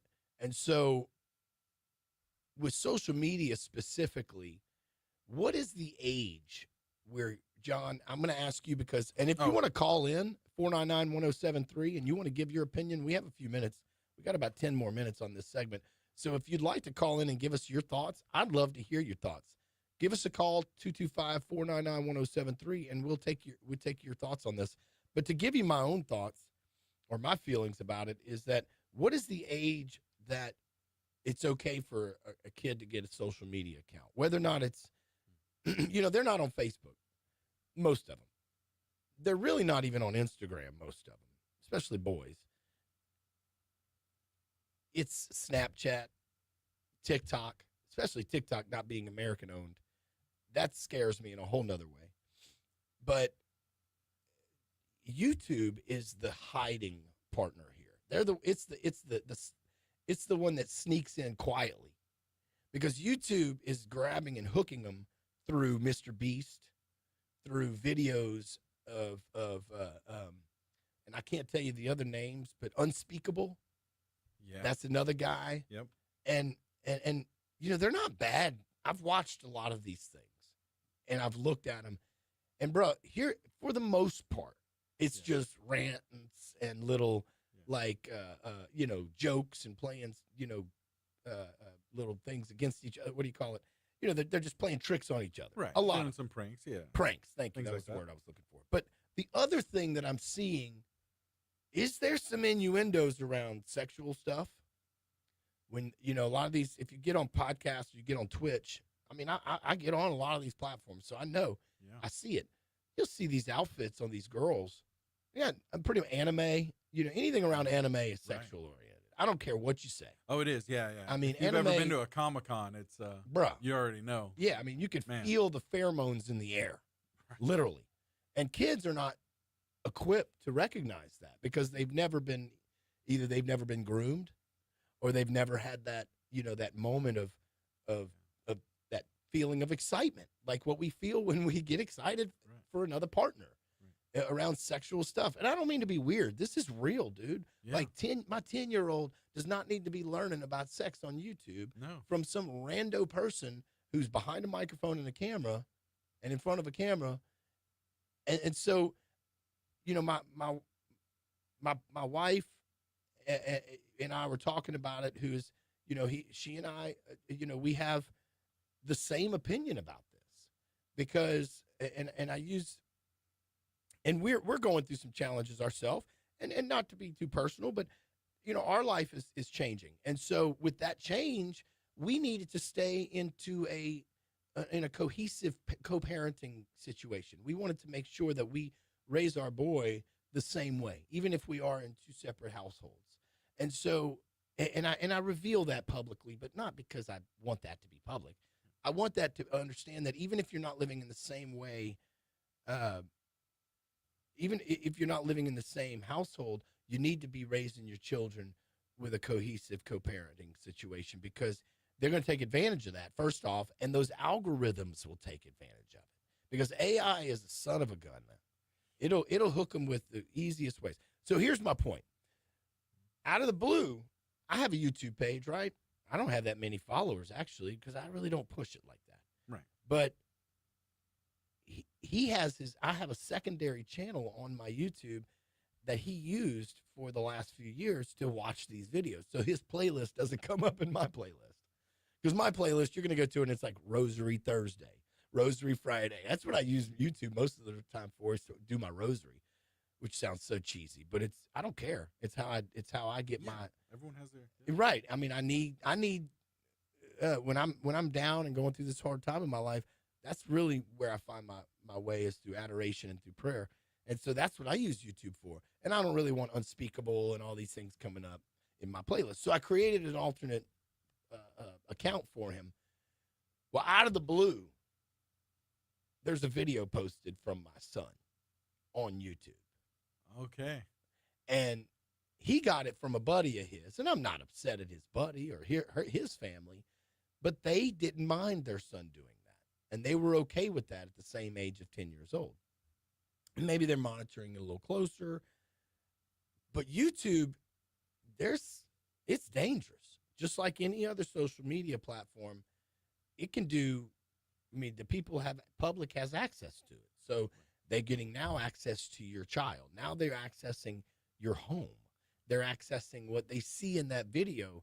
There's smart people out there. AI will recognize locations based on videos. I mean, even Snapchat, if you don't know this, you can when you public post on Snapchat, it posts your location in that post. So you can go to a map on Snapchat and it shows you where that post was made at.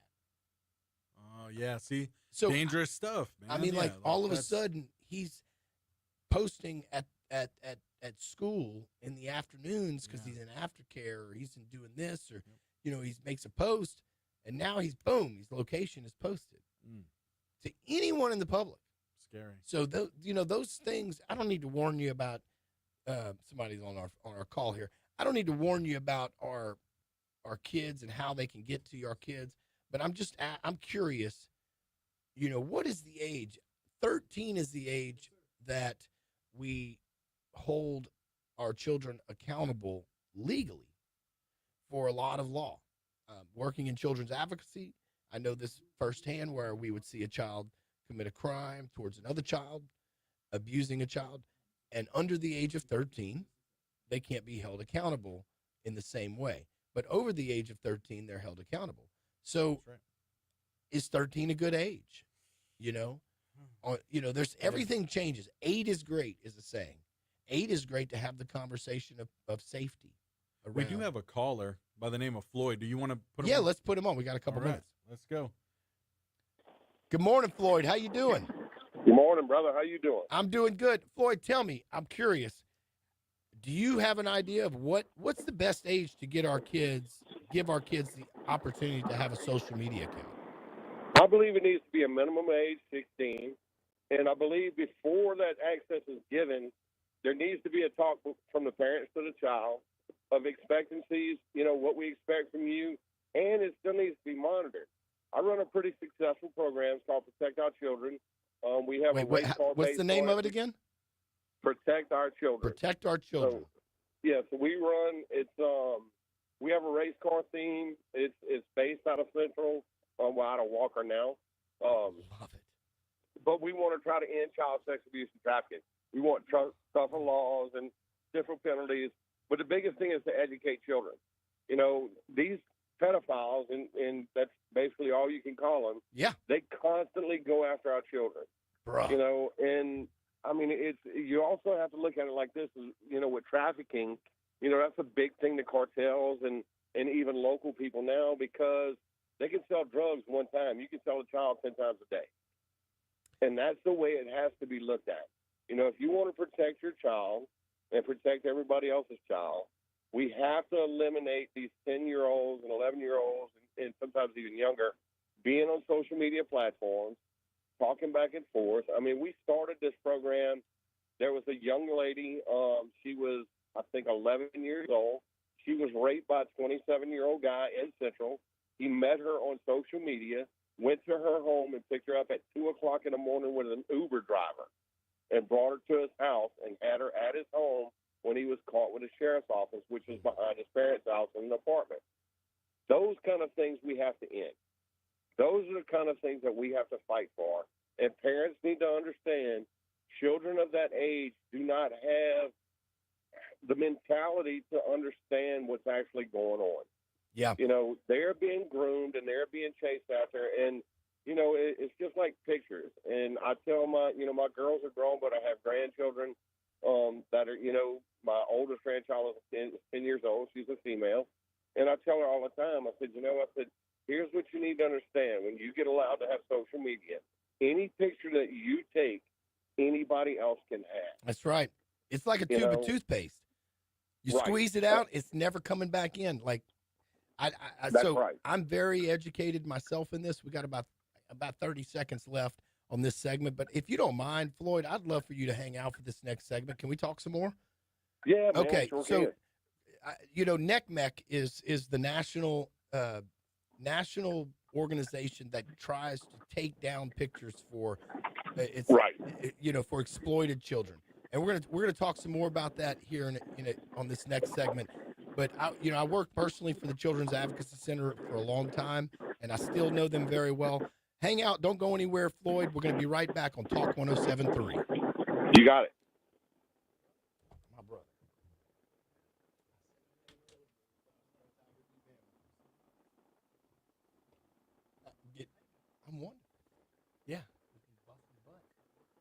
trying to get my house. I just bought a house, and so I'm rebuilding a section of it. I'm trying to get moved in. So yeah, you can't tell it all. I give the face. Good. Everybody's good. Beth's good. You look pretty good. She's feeding you well.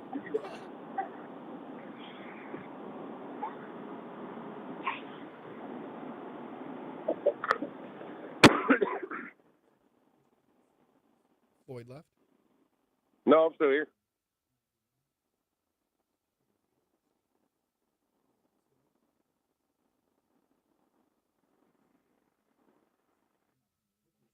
Well, actually, I misspoke. I don't have another. I will have to.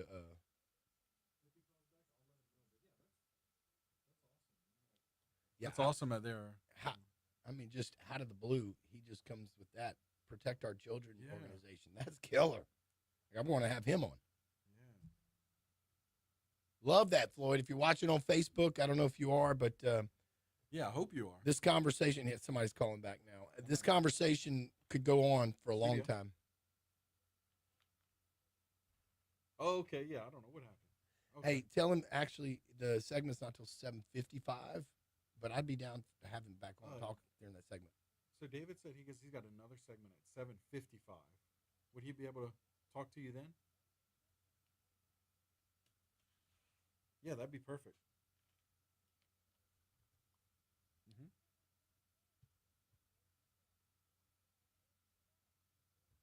Awesome. Well, Mr. Floyd, this is awesome. I'm glad you called because really grateful.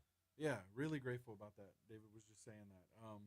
Man, yeah, this is incredible. So we look forward to the conversation.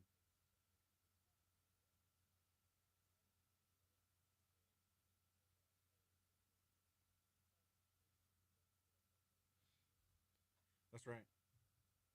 Thanks, Byron. Appreciate the Facebook comment. Sometimes I wonder if I'm doing okay. It's nice to hear that from you, brother. Wow.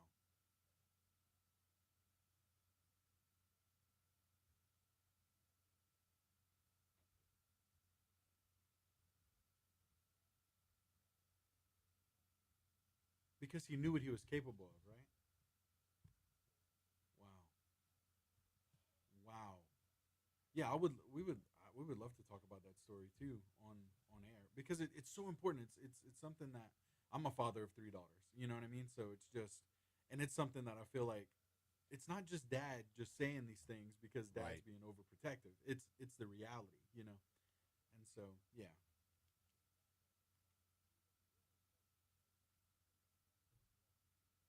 Yes. It I'm a little off on time, Morna. Sorry. Showing what school they go to by all these different things, what grade they're in. I mean,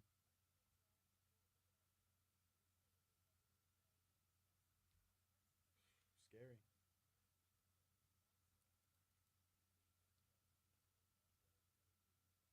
Right. Man.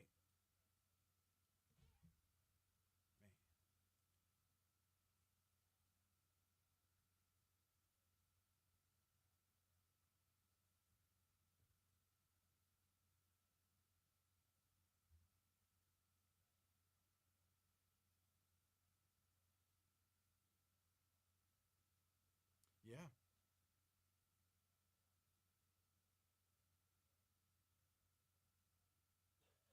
That's right.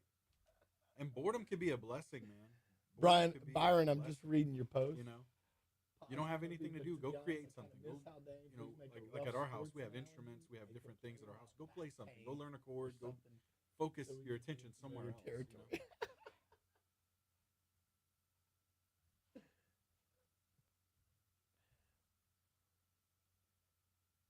I'm not good at rough sports analogies, but I can tell you about my back pain. Right.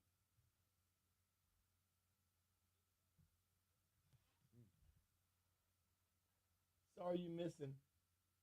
I miss him too. Yeah.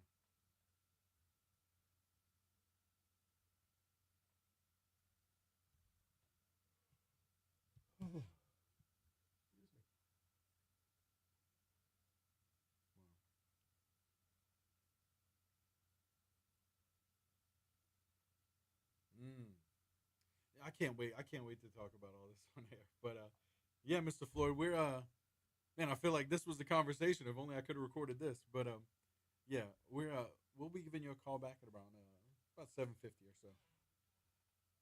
Thank you. Man, shout out to Floyd. What are the chances of that? You know, you get like Every once in a while, it happens. just a caller like that, just out of the blue. And he's really passionate about this. I mean, I can tell just talking to him. It's like, man, Big time. So I guess I didn't realize, that I missed. I don't know. I wasn't paying attention to the segments. I was only looking at my own times. Yeah. And I didn't have like the top story one in here at 7:06. I'm sorry I missed. No. It honestly, that's I that's even just know the way that he was the does it. segment? But yeah, no, we Did I must have had one there. I didn't even realize. yeah. Well, normally we'll do like top stories and trending right there, but you already had a guest in, so it's not like you took. It's not like it That's took when away from. That's where it Yeah, got yeah. weird. It's not Okay. like it. It's not like it took away from Yeah. the show, you know. But yeah, and then we're about to come back in.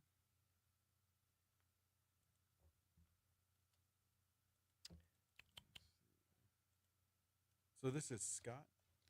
Huh? Scott Courtwright. You said? Yep. Tell me when you're ready. All right.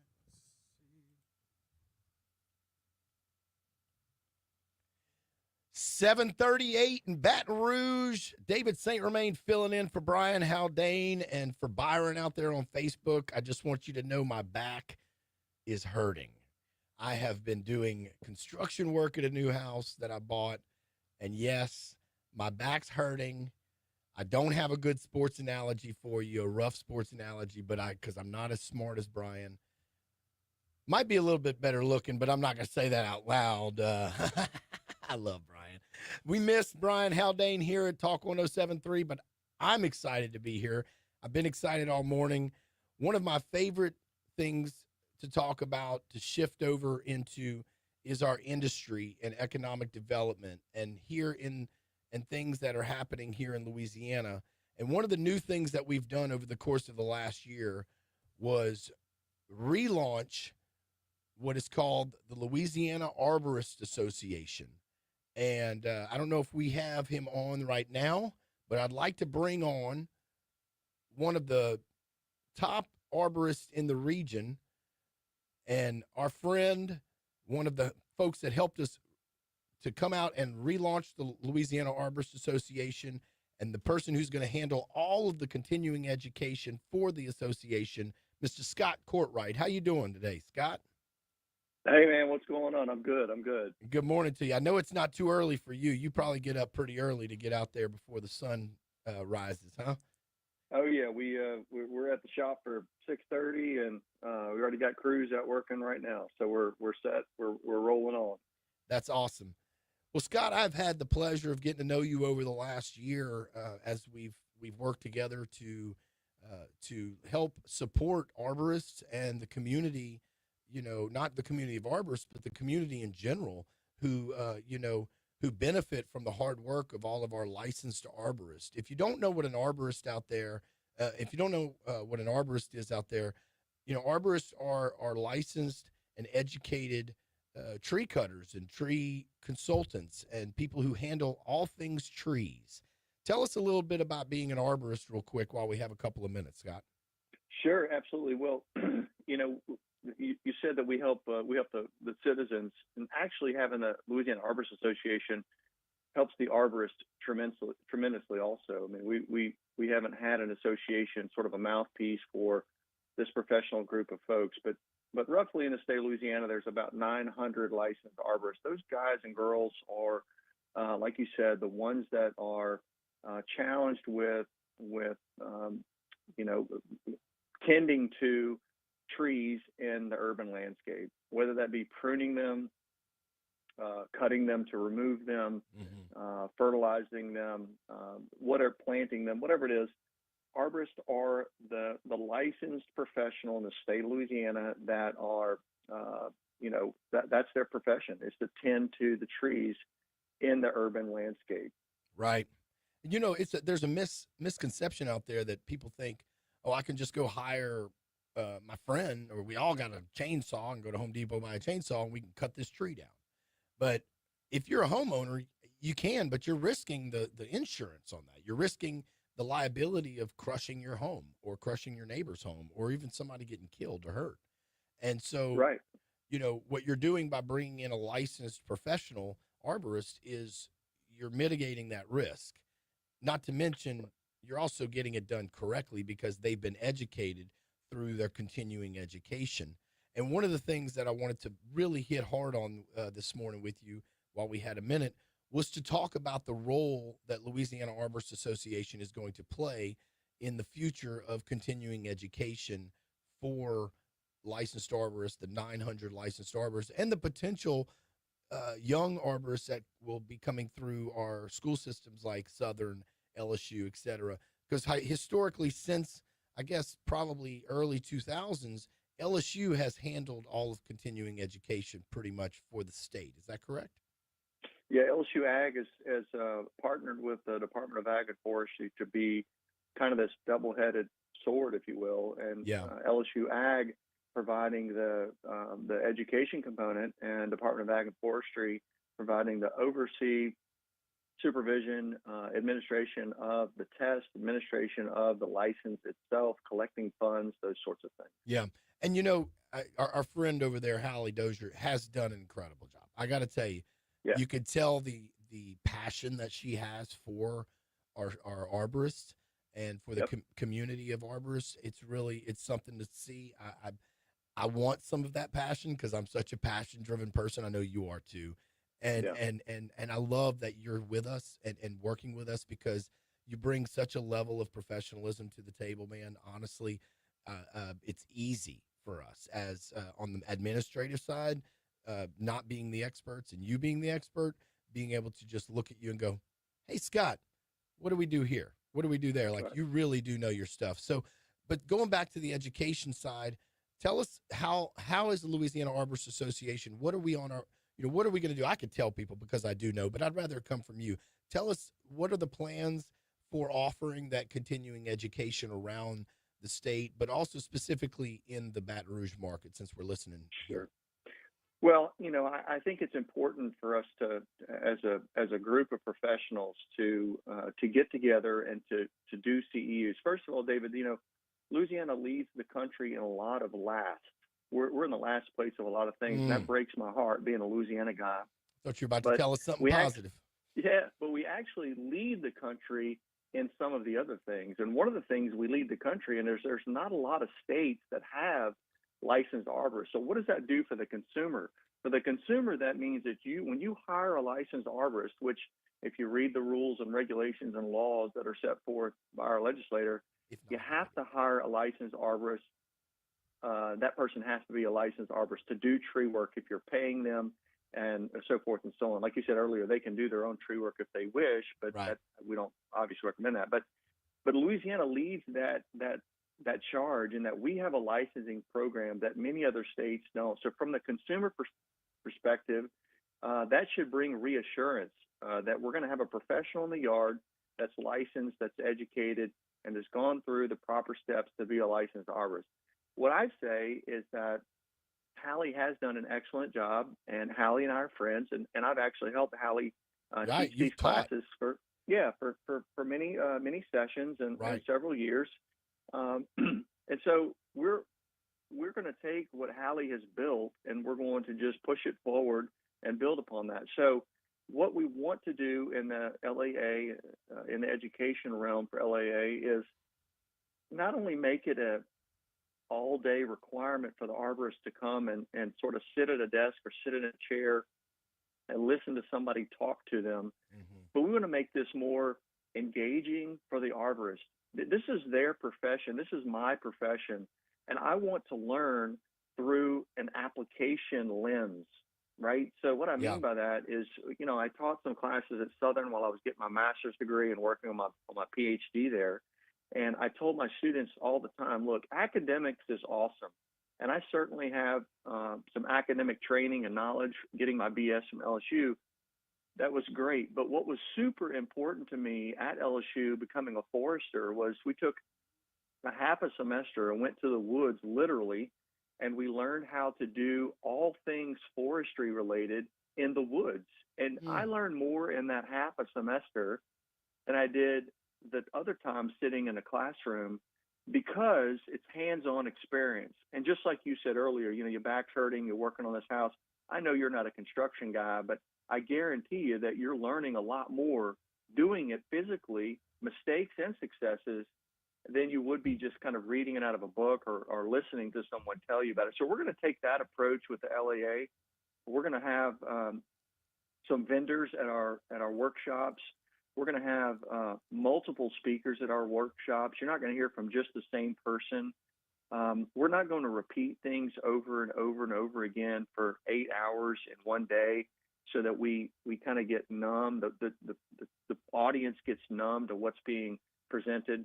We want to carry this excitement over. We want to carry over this opportunity for academic knowledge to be shared, but also an application knowledge to be shared.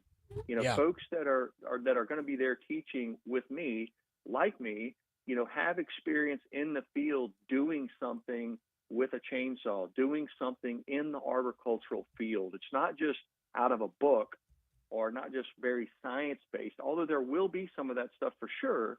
There's going to be some application to that. Absolutely. No, I mean, you can't expect, I mean, I remember growing up in school looking at chemistry and stuff and going, they'd make these little drawings on the board, and you would see the drawing, and it's like, that's what a cell looks like. And then you go to application and you look at it in a microscope and you're like, oh no, it really does look like that. And so it's, I think anything that we do, there has to be that application side of it. So tell us about our the first LAA continuing education date and location, where it's going to be. Tell us a little bit about that. Sure. So we're kicking off, the LAA is going to start offering educational opportunities for arborists across the state.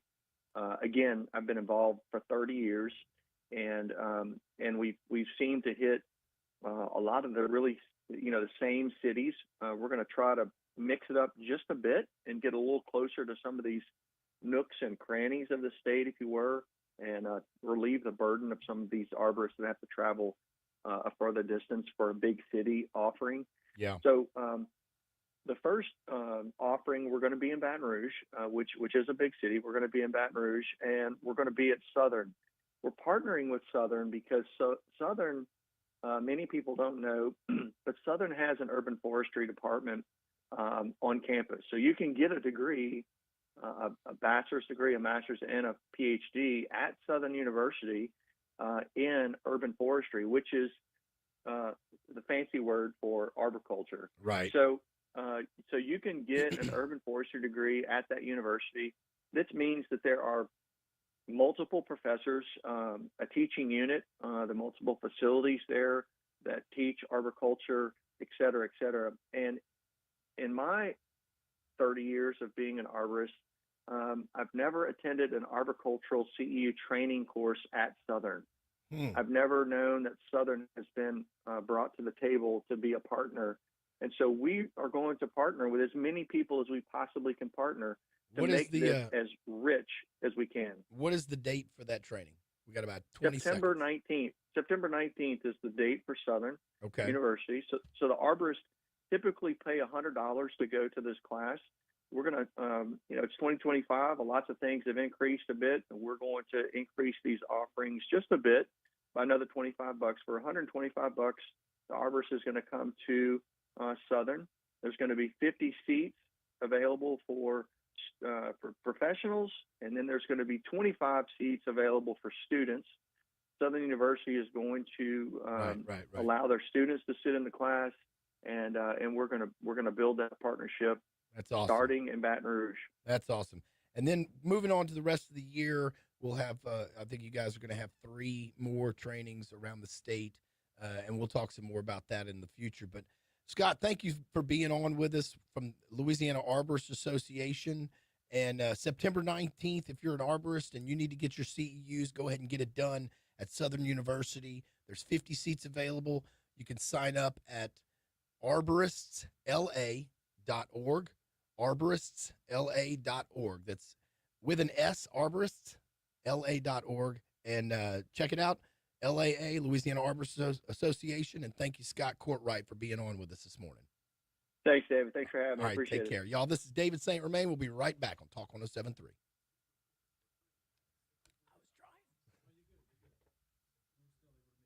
We're still able to make the ad right here, so we're good. Because usually it's like your money now, and then there's like a minute ad behind it.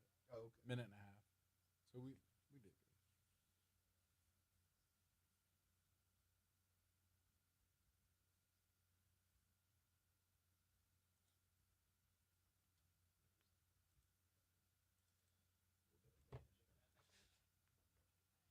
So, Floyd, did you get his number? Yeah. You want me to? Let's call him back real quick. And we're going to shift back over to serious conversation. Jay Hover's on his way.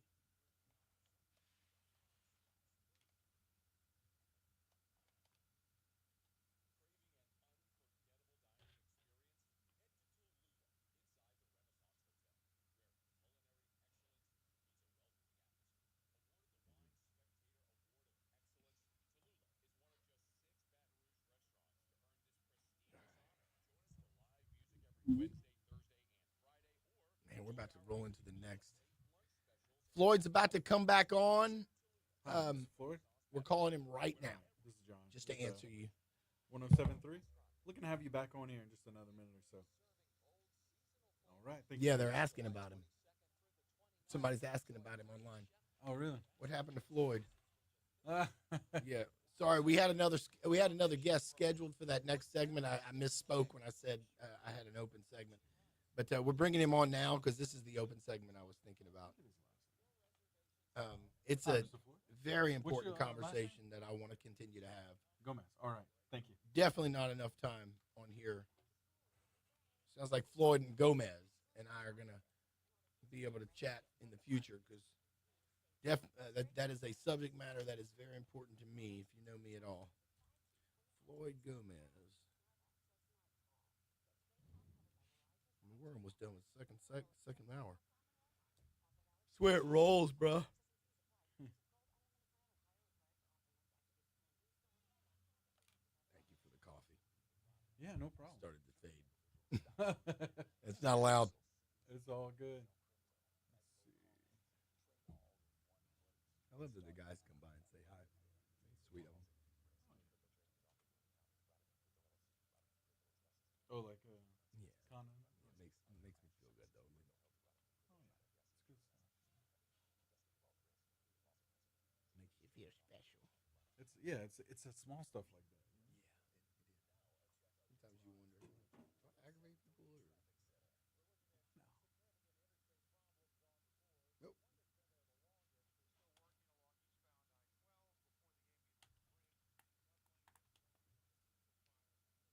Oh no.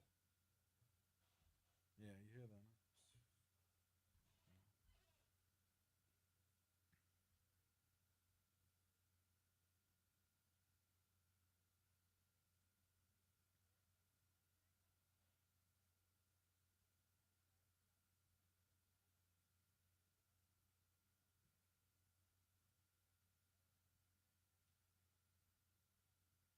I mean, they just gonna need to offer me a job. Yeah, man. That's it. That's what I'm talking about.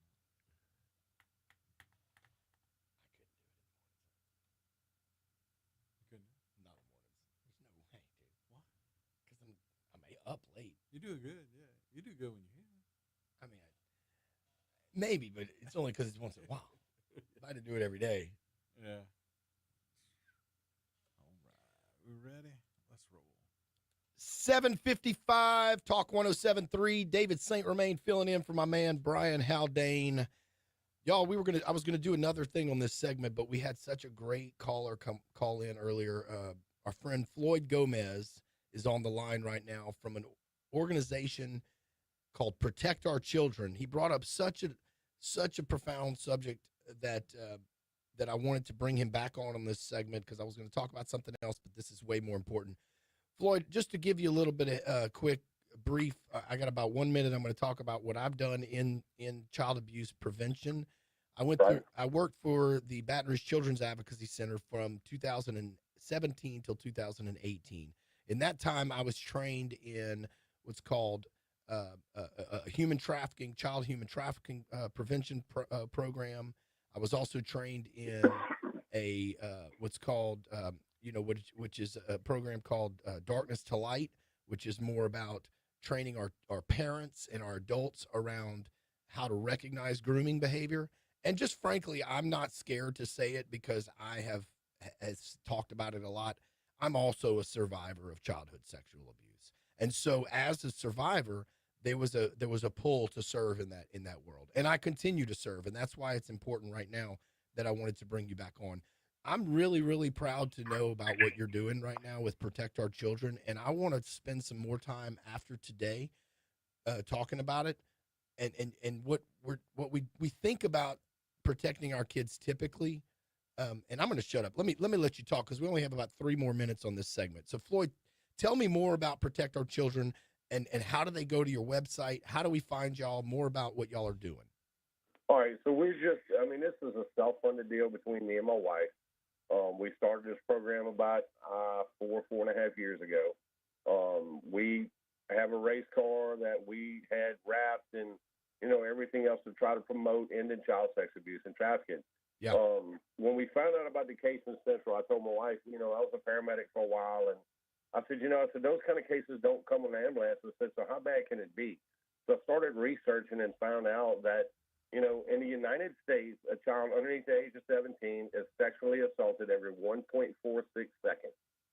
That means 1 in every 3 children that underneath the age of 17 will be sexually assaulted at least once by the time they turn 17. 1 in 3. Yeah. And that number continues to climb. Yeah, it's been and COVID was really bad for this because we stuck our kids in a house with their abusers a lot of times. Right. And then, sadly, the cases that go unreported are not even counted in that equation. So, when you think about it, only 10% of males actually report their cases because of embarrassment or shame. 40% of girls do. This is why I say it loud on the air. I'm not scared to tell people that I'm a survivor because more men need to step up and say, look, man, this happened to me. This happened to me. We were talking, off air, and, a lot of parents will turn around and say, oh, well, that's not going to happen to my child. What people don't understand is that we've turned around as a society and we started using, video games and tablets and cell phones as a crutch, as a babysitter. Yeah, subsidized. Yeah. And right. So the problem is that those services go unmonitored. That's right. In many cases. And a lot of parents don't understand that even the kids' games today, that kids get online and have a chat session. Yeah. That means that anybody can get on that. The same thing with posting your child's photo when the first day of school. You're giving a pedophile where they go to school all the information they need to find your child. You have told them what schools they're at, what grade they're in, who their teacher is. And it's really easy to get online to find out the hours of that school. Right. They can find bus routes. They can find many, many things that, we need to be able to protect our children from. Hey, Floyd, we got about 10 seconds. I want to know, is there a way for us to Protect Our Children online? Yeah, we're on Facebook. So like I said, this is it's a self deal for me and my wife. So just find us on Facebook. Protect Our Children on Facebook. Floyd, we're not done talking about this. We're going to have you back on. If not with me, you and I are going to chat. I'm going to get your number from John, our producer, because I want to talk to you directly. Stick around, y'all. David St. Romain, thank you, Floyd, for being on Talk 107.3. We'll be right back. Thank you, David. Bye-bye. Bye-bye. Thanks, guys. I hate to cut him off.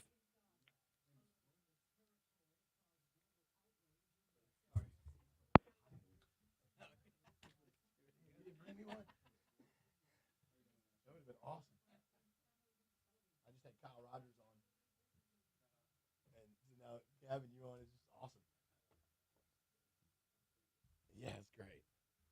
He wasn't upset, right? Okay. You told him I was going to call him later? No, I'm going to call him, dude. I want to. Good.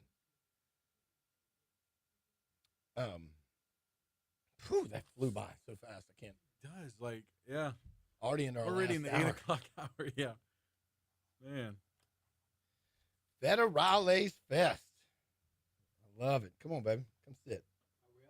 Yeah, we're up next. 8:15. Oh, we had a segment between it, but yeah, it's all good. Paul Cawthon. Cawthon? How do you say his name? Cawthon, yeah. He and I'll say he and David Bournet are friends.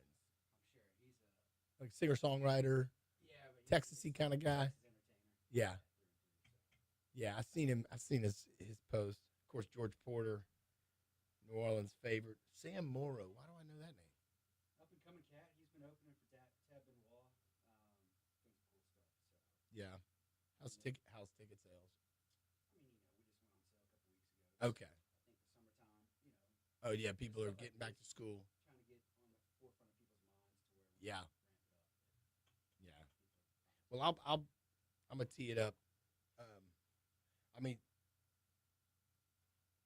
everybody's focused on back to school right now. Everybody's focused on getting out of the summer. Of moving into fall priorities.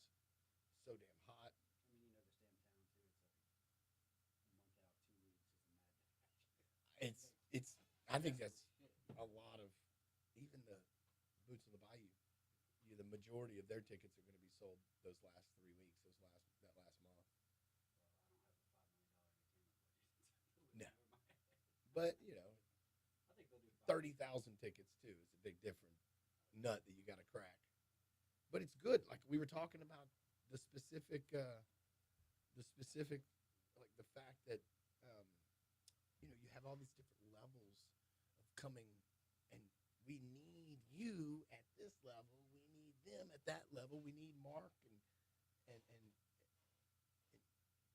I was considering bumping Federalize back to that second bye weekend, which is Boots in the Bayou. Caught wind of it. I met with the organizer, one of the organizers. Wait, I'm sorry, what? We've kind of been locked into the first weekend of October for the past 3 years. Yeah. And I was looking at the second bye week, just better weather getting in November. And thank God I caught wind of Boots on the Bayou. Yeah. That would have been not good. No. And What I'm trying to pull off is different what they're trying to do, which is great. well, it's different because you're supporting a nonprofit with yours, but they're going to, because trust me, I'm on them about this already. But it's also different because it's not the same level of artists. You're not, like you said, you don't have that $5 million budget, and we need all of there are people that are going. Majority of the people that are probably going to Federales Fest would not go to Boots on the Bayou. They're not the same audience, but that doesn't mean that they shouldn't be served with music. Their itch needs scratching too, and so one doesn't make it exclusive to the other. Like, how do you say that? I'm terrible at trying to think of these sayings, but it's not. They're not exclusive to each other. Like one can be one role, one can be the other, and they actually both serve the same purpose of bringing music and supporting music in the area. Because you got a lot of local artists on this deal too. I mean, with Dominic, you got. Did I see Dominic on here? Dominic's on there. Yeah. Captain Legendary. Yeah. Hey, what's up, buddy? I was like, I don't remember you being on the show. Okay. And Dominic's probably the closest thing to mainstream on that bill. Yeah. And you're working with him, so it makes sense to keep him on. But Zach Edwards and Medicine, those guys are probably one of the hottest bands been out of Really? How's our boys doing, Captain Legendary? They're just goofs. excited. I bet they are. They don't play that much. For me, it's like my demos of Mercy Parents, St. Aloysius, Bocage, right there by your office. How do I get 1,500 people in the gigs? Bro, I'm telling you, it's huge. It's important. It's needed. All of these things are. It has to happen, dude. I mean, so location wise, you ready? Oh no, we still got the intro going on. Location is at. Yeah. It's called Live Oak.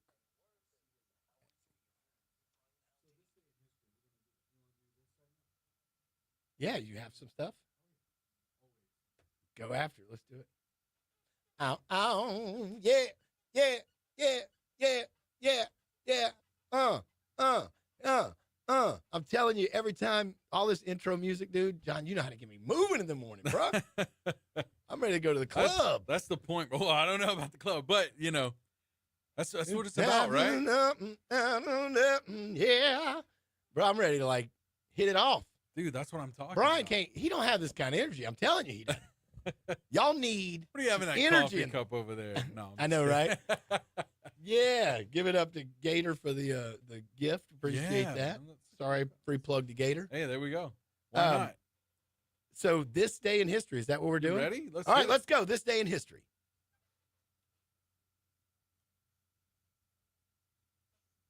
Back in time.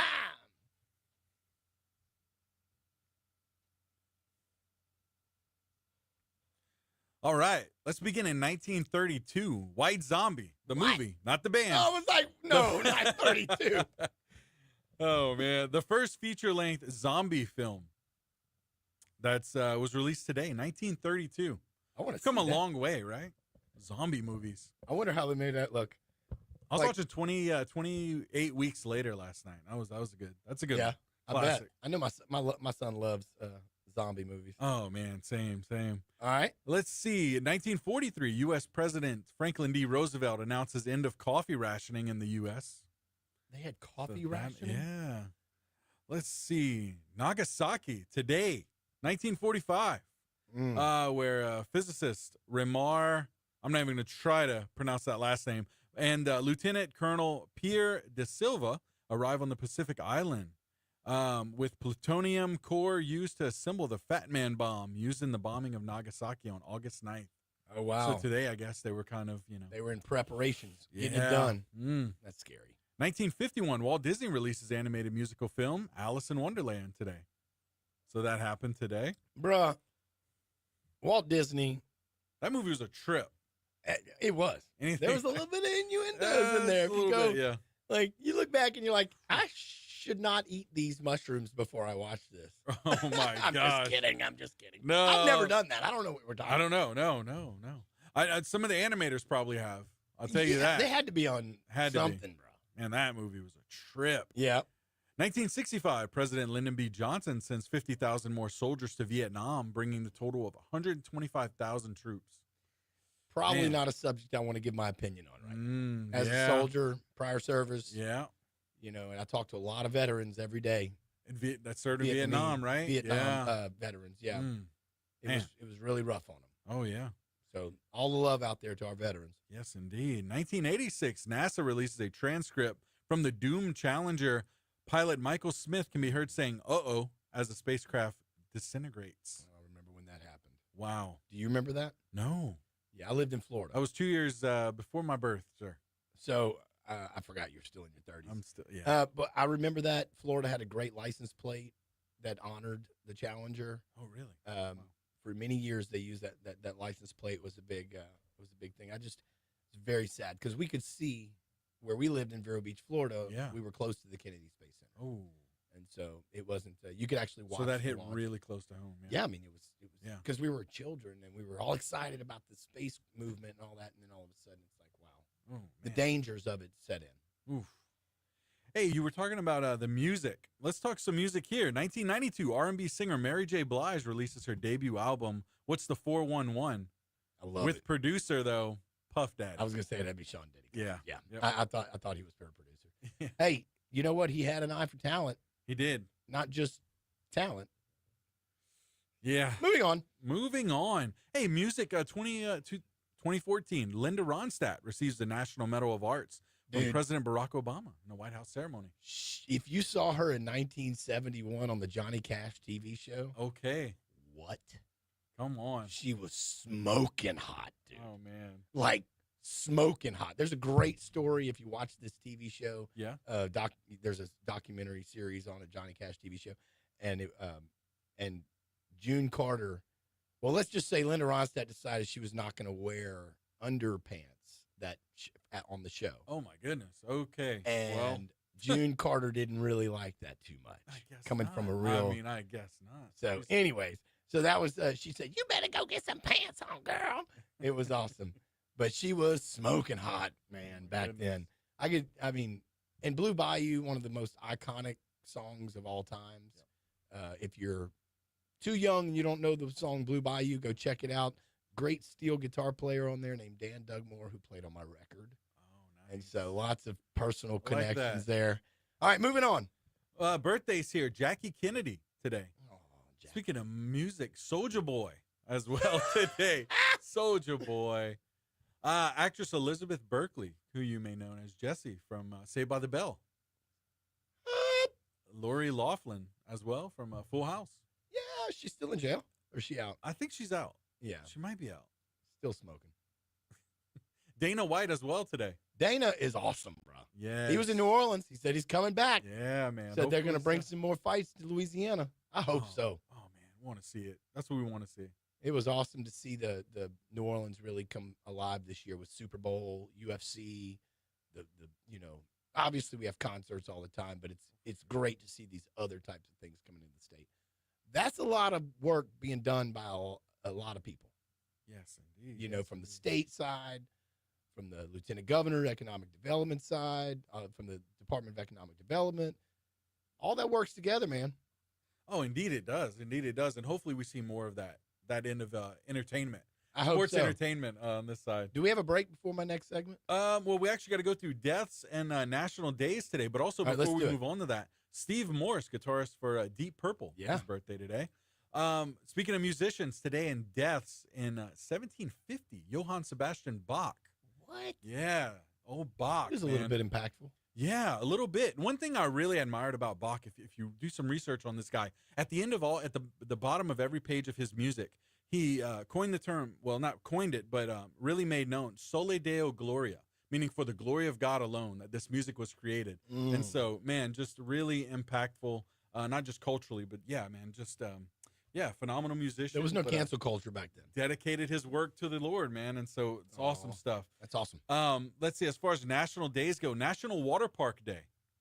So there's that, Sounds like a Hallmark holiday. Other to me. than that, yeah, National Milk Chocolate Day. So yeah, those are two of the big Who ones comes here. up with this stuff? I don't know, but there's a ton. Climb Like, Peter? Yeah, I mean, really. like literally, like who comes up with this? This is Oh, like we need a man. retail push. Yes. Or Mr. Blue Bayou over there at Yeah. Mr. Sam. We're gonna have National Water Park Day. Brian and I I love get it. on this all the time, every day, of just how ridiculous some of these are. So Right. yeah. Well, cool. Can we move on to our next Yeah. segment? Let's go. You ready? We're gonna take Yeah. a break here. Oh, we are gonna take a short Yeah, break. we'll take a short break and then we'll be right back. All right, y'all. Speaking of entertaining things, we're gonna have a great time talking to my friend Jay Hover about Federales Fest on this next segment. Be right back. Perfect. And I'm sorry, your name again? I'm sorry. So it's J the letter Hover, Hover. No Okay. JAE or JAY. I mean, Oh, okay. Perfect. he's gonna put it on Facebook so you can see it. What's up, man? What's that? He's on vacation. He's Yeah, his Matt and Ange Decker. Like if they're gonna yeah. spend the night out, like my daughter, even at 16, first thing I'm asking is if there's any other siblings, male siblings in the house, uncles, etc. You gotta just do whatever you can. Just go with your gut. Like you said, if there's bad vibes, and then it, and If you the- know as a parent, right? You feel like it. the You know moment. something. You remember your parent? I remember growing up, my mom was like, "You can't hang out with that dude." I'm like, "Why And you're not? like, He's the one. Why? He's the Yeah. one I'm burning down with. He's the one I'm skipping school with. Of course, you don't want me to hang out with him." Like, Man.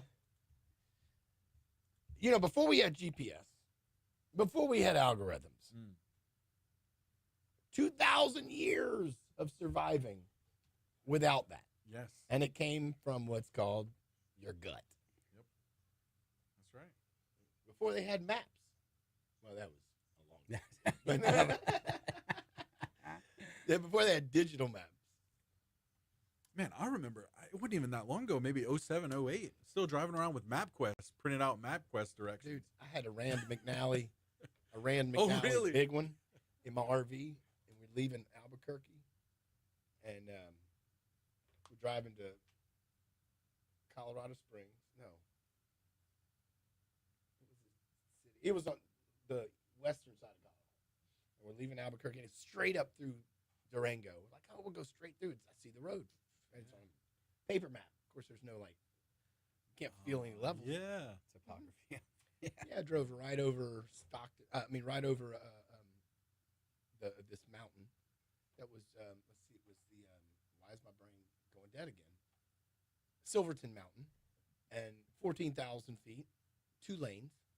Man. Took me 8.5 hours to go 20 miles. Oh, man. In a 50 feet, we were sliding down the, like, like we almost died. Like literally gripping. Couldn't touch the gas. Couldn't touch that brake. That's insane. It was the scariest thing I'd ever been. You ready to come back? Floyd joined the chat, by the way. Yeah, I see that. Yeah, I'm we ready. can talk about that. Yep, ready? Let's go. All right, welcome back, y'all. 8:17. David St. Romain filling in for my man Brian Haldane on Talk 107.3 with my man John over here on the mic and the studio board, kicking it, making it happen, bringing in some good music. Trying, man.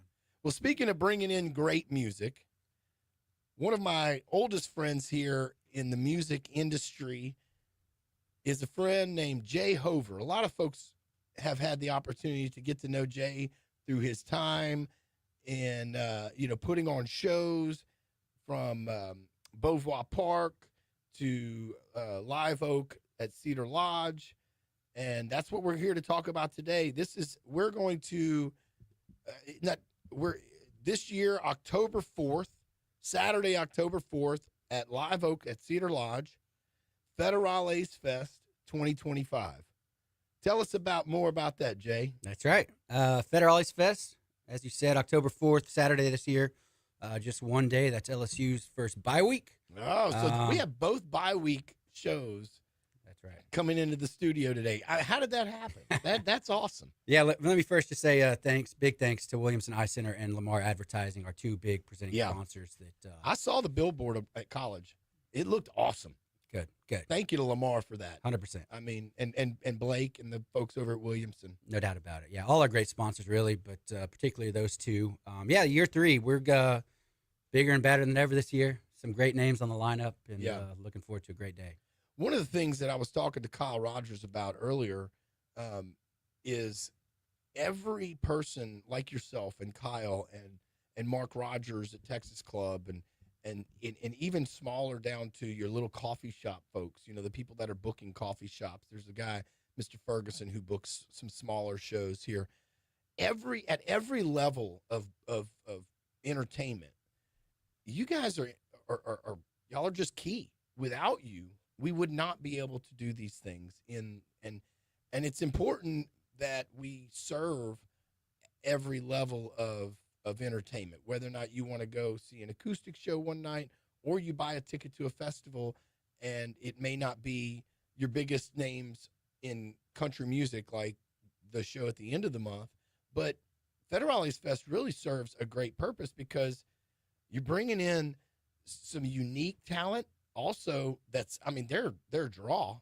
Your goal is not 30,000. Your goal is much smaller, so it's easier to meet that goal. But man, the talent is top notch. I mean, I've seen, I've personally seen one of your talent, one of the acts coming on.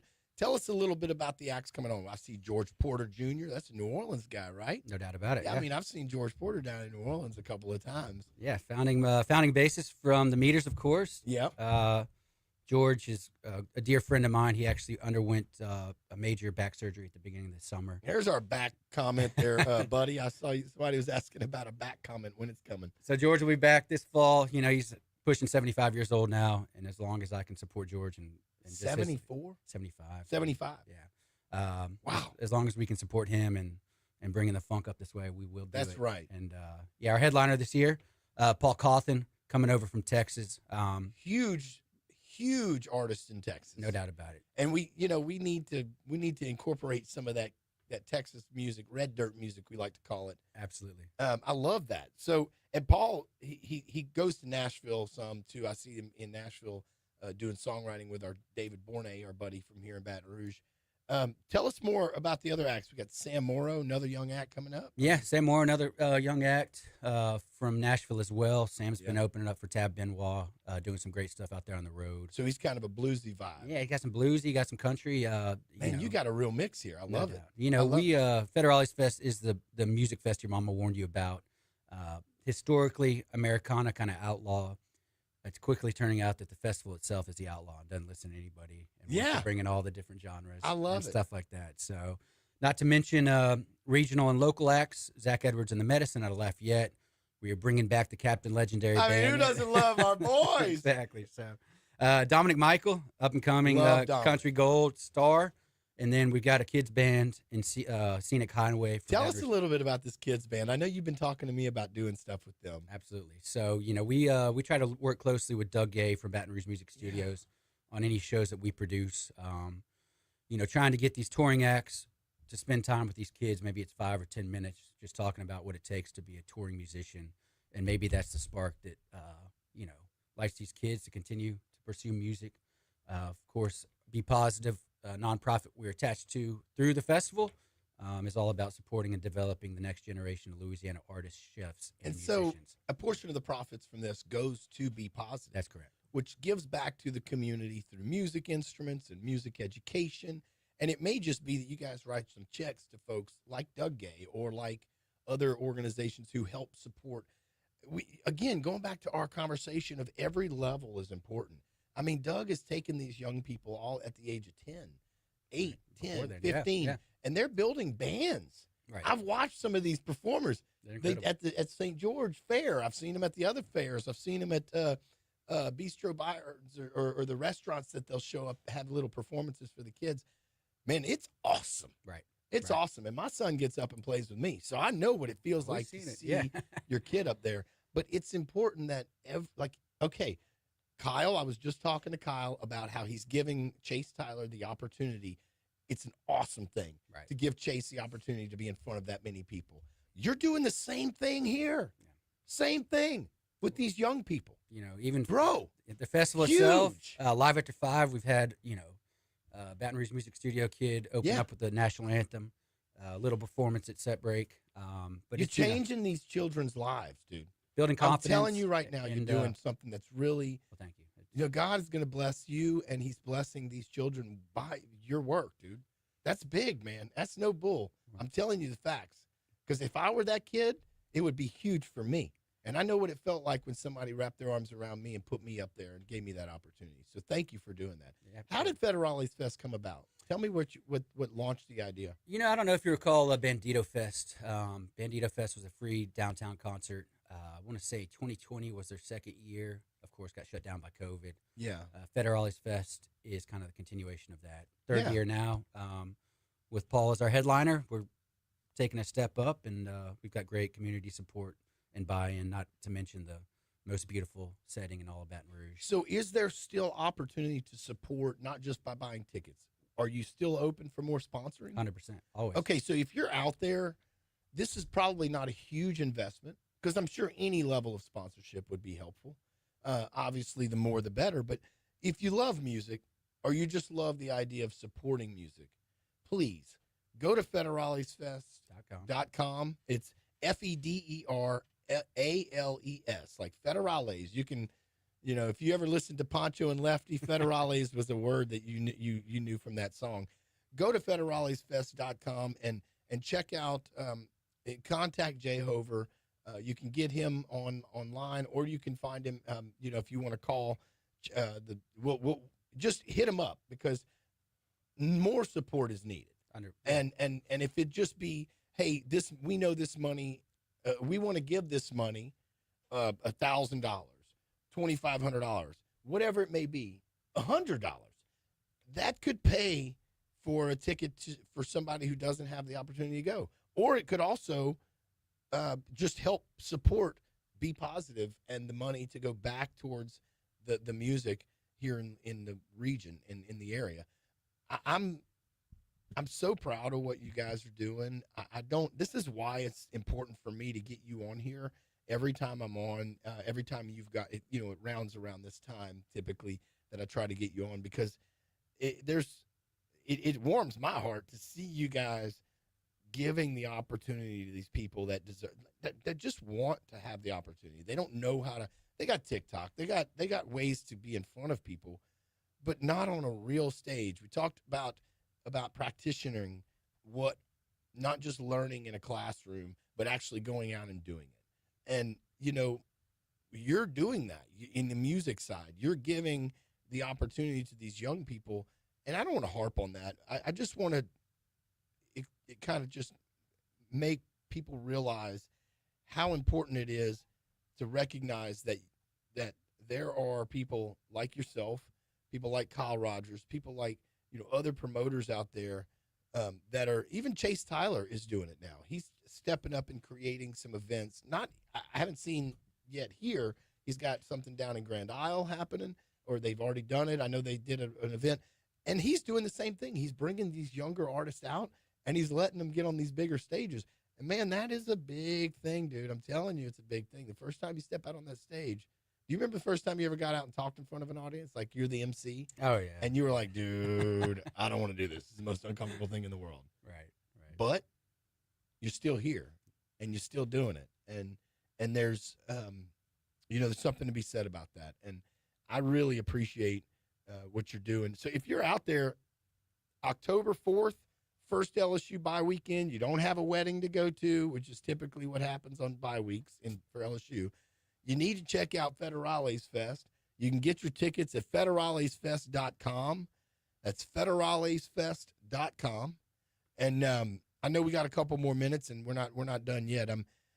So the goal, are you doing more than just Federales Fest? I know you dipped your hand into some of those Randy Travis dates. Y'all were pushing James Dupree and those things. Are y'all still working on all live music? I recently took over for Live After 5 as well. Of course, you were part of our spring series. Thank you for that. Year. So fall will be quite interesting. I've got 3 Live After 5s, Federales sandwiched in the middle. And you're also picking up other stuff. I mean, I was talking to I was up in Monroe at the Monroe Hotel, and there's a Hotel Monroe. Correct. It's Hotel Monroe. Yeah. Little boutique hotel. Yeah. Boutique is the understatement. State Representative Michael Eccles built a incredible hotel up there. Like, it's top of the line, from the amenities to the stay, the comfort level, the staff. Y'all, if you get a chance to go to Monroe, you never think you're going to be able to walk into a 5-star hotel like they've got over there in Monroe. And so I go there, and the girl and I are chatting, and she's like, do you know Jay Hover? And I'm like, well, yeah, that's my dude. and I was hired to play the event for the Eccles, for State Rep Eccles. And she said, yeah, he's going to start taking over our music. And I hope that works out. But if anything, it just shows the work that you're doing here is being recognized outside of the area. People are recognizing your hard work. So man, you need to keep that up, because you're doing a great job, dude. I appreciate it. A lot of the music promotion that we've put on over the past couple of years have led to local musicians looking for representation. I'm now working on this regional track, as you mentioned, between St. Francisville, Natchez, up to Monroe, and beyond, to help. It's almost like you're bringing back the what did they call that? The Delta. Oh yeah. Well, y'all excited that we had you on, Jay. I appreciate you so much. Check it out, federalesfest.com. Get your tickets October 4th, federalesfest.com. Thanks again, Jay, for being with us. Thank you, David. Really appreciate it. All right, y'all, we'll be right back. David St. Romain on for Brian Haldane at Talk 107.3. Am I a little early? I'm sorry. I was thinking I was behind. Cool, guys. Are we out? My bad. Hey, man. I didn't realize to do that. All natural. Appreciate you, man. Nah, dude. Guys, One more. right on. I think we got maybe there's something else in between. No, that's it. Yeah. Ceiling fell in on me yesterday. Not the roof, the ceiling. So it was just the sheetrock and all the insulation. I was trying to pull this plate down.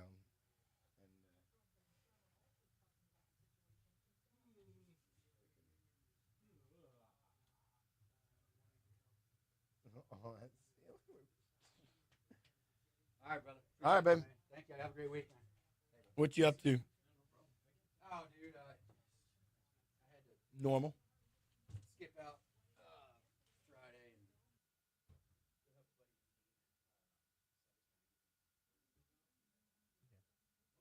You okay?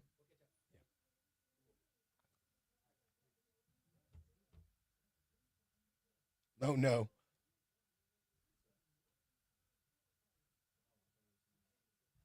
Oh no.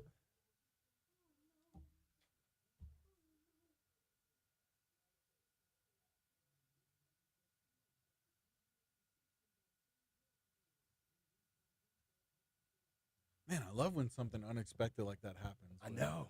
a I know, caller, they're and then just- people just love it, and it's incredible.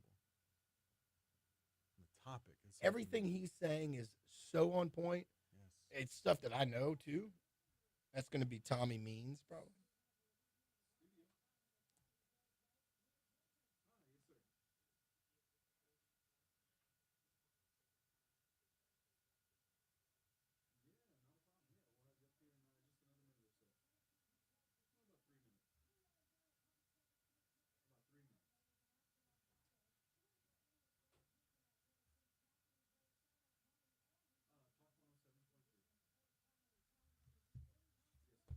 Yeah, but don't play it while you're on.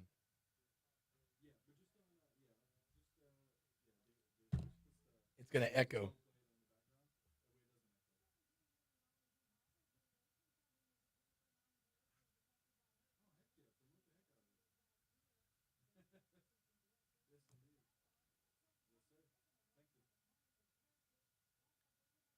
What's he wanting to promote? Oh, yeah. Yes. John Grubb. You're having way too much fun on here. As he sent me a message.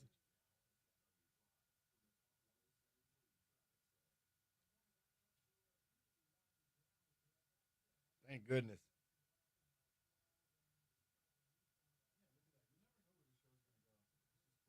Yeah, man. That's been a good show.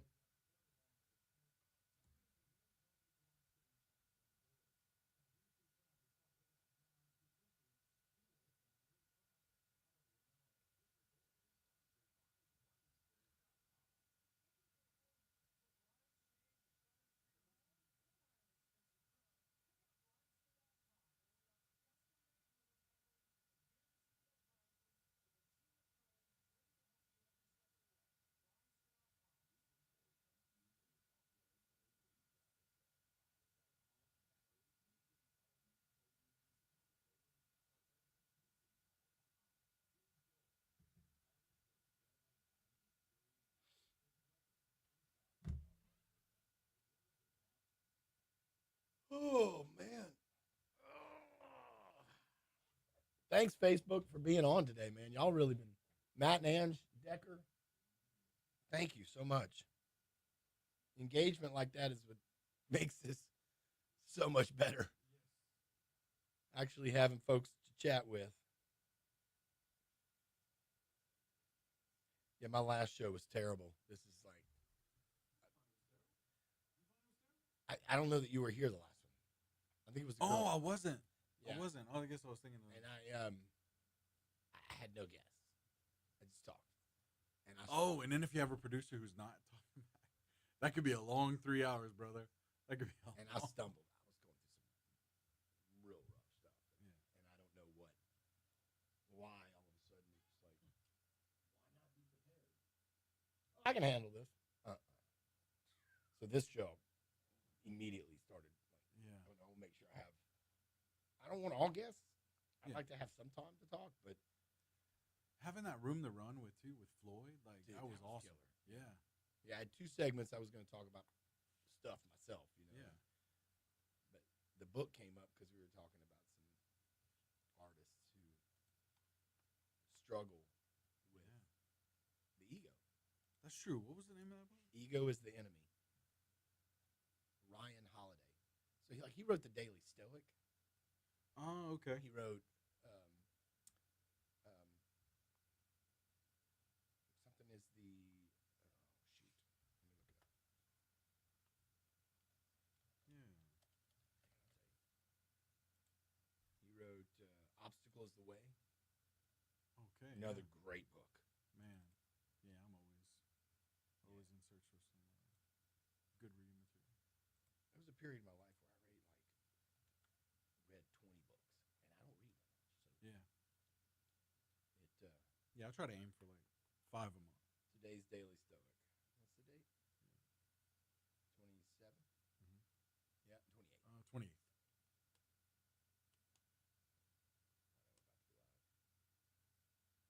Check Your Privilege. That's the title for today on the Daily Stoic. Oh, okay. Some people are sharp and others dull. Some are raised in a better environment, others in a worse. The latter, having inferior habits and nurture, will require more by way of proof and careful instruction to master these teachings and to be formed by them. In the same way, the body is in a bad state.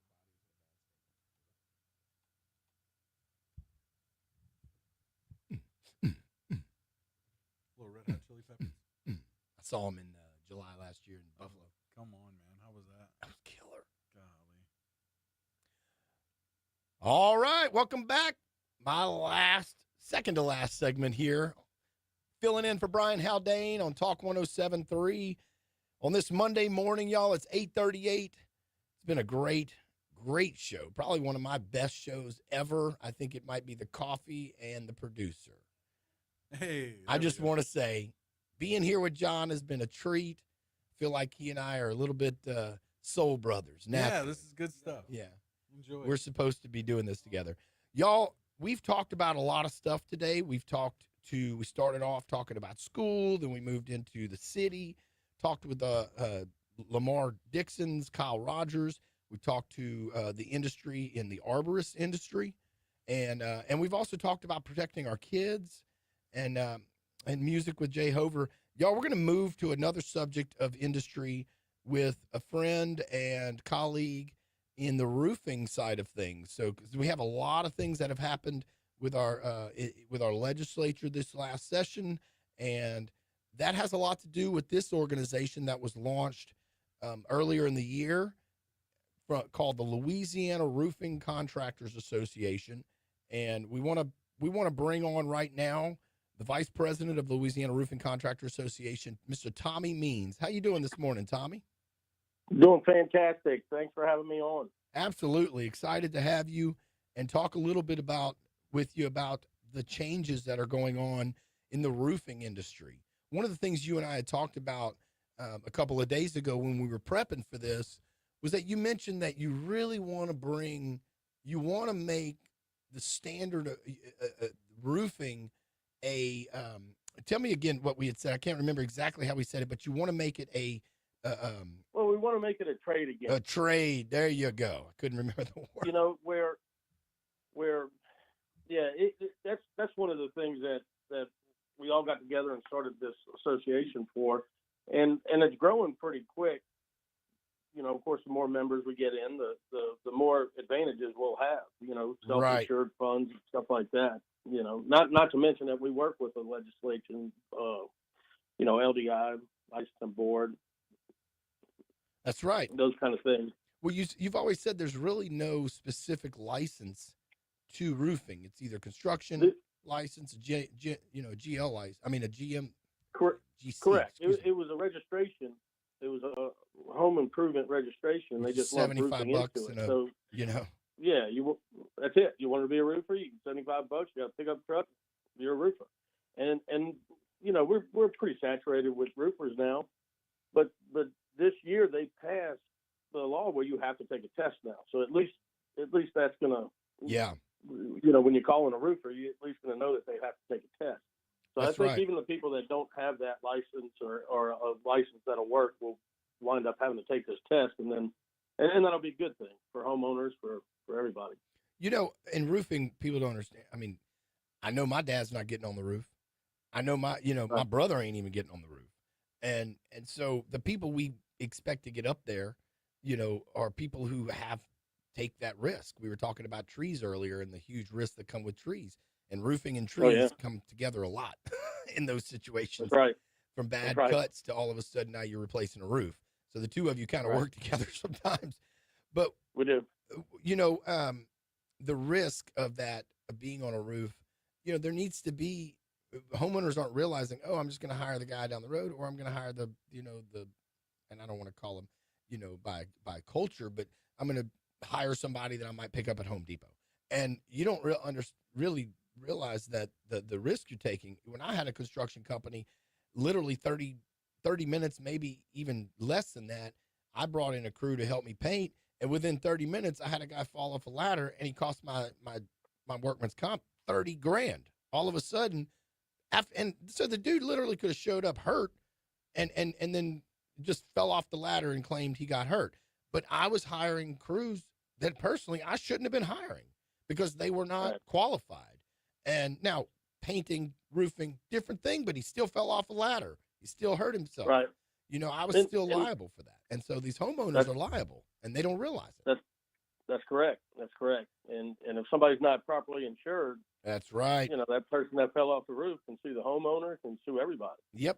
So that's why it's important, and that's part of the reason we want to get the association up and running, running full speed is to keep contractors and roofing contractors from not having insurance, if that makes sense. Right. We want to get everybody in.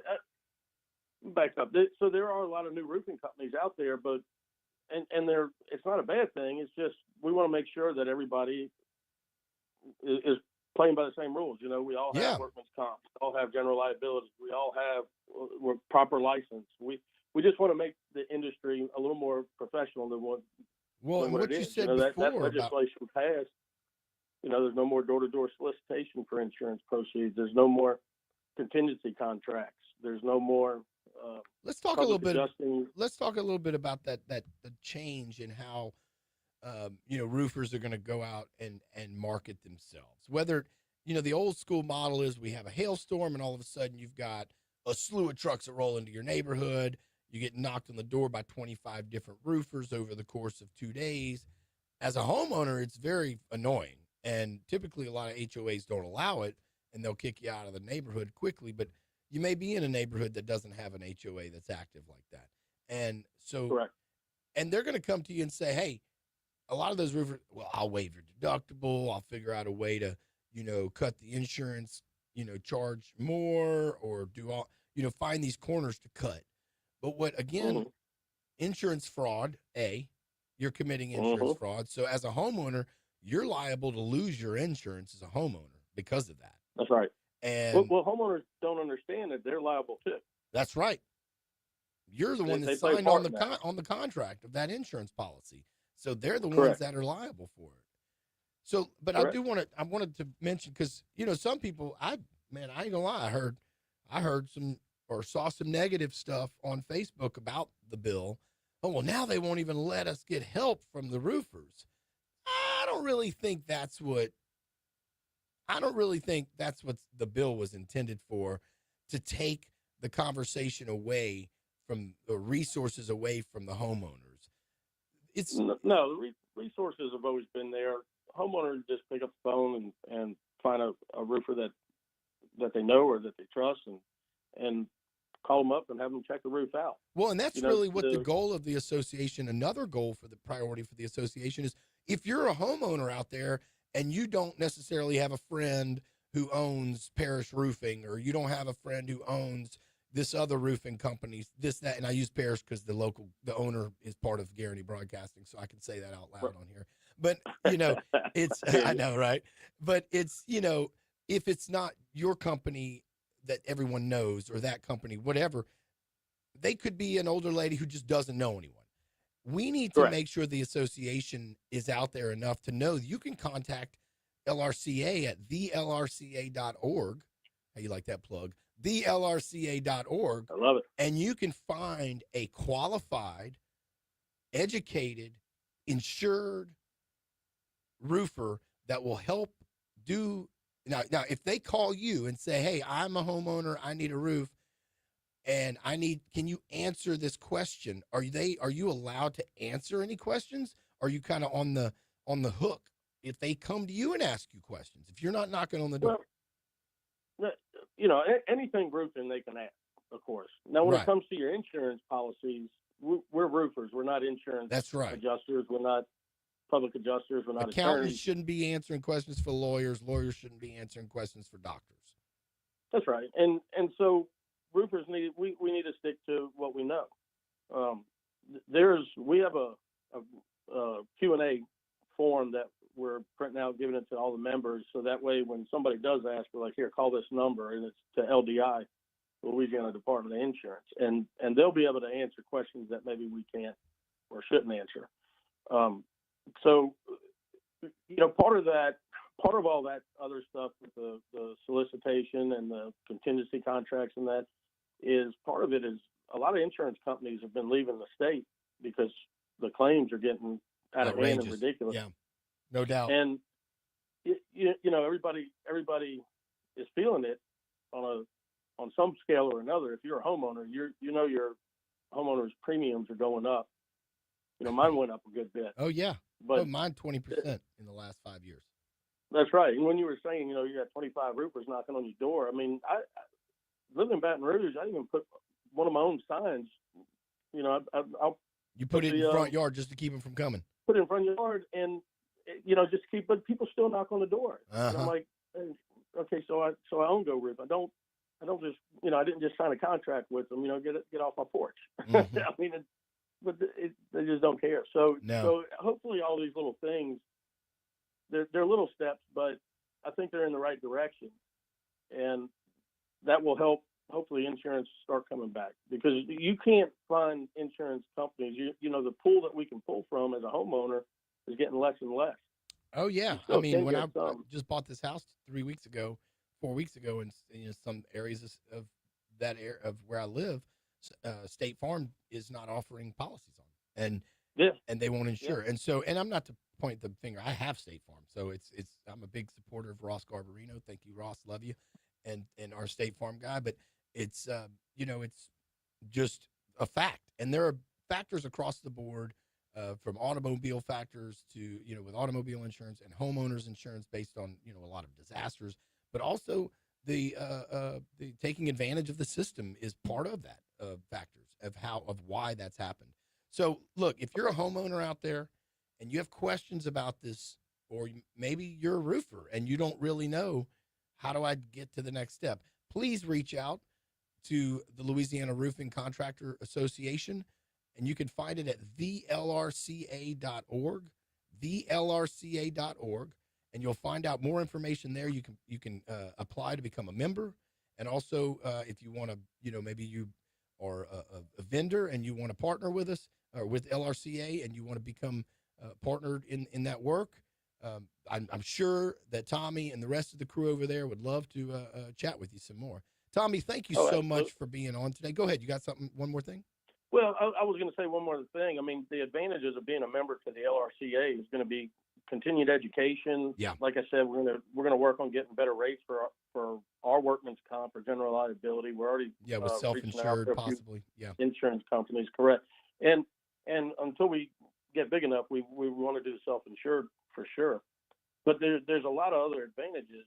I've been in the business almost 20 years now, and I don't know everything. I'm not going to claim that I know everything. We never stop learning. But being with these guys, I'm picking up things from guys, that I didn't know about. Yeah. And it's a great way to, as a roofer, to go into the association like this and get all that information and get all that knowledge and get on the same playing field as everybody else. It's especially some of these new roofers that are just coming in. That's right. Be a part of it, Tommy, thank you so much for being on today. Thanks for making the call. I know you came in from Mandeville, but y'all check it out. Louisiana Roofing Contractor Association. You can find out more information at thelrca.com. Thank you so much for listening. David St. Romain on 107.3. Thanks, David. .3.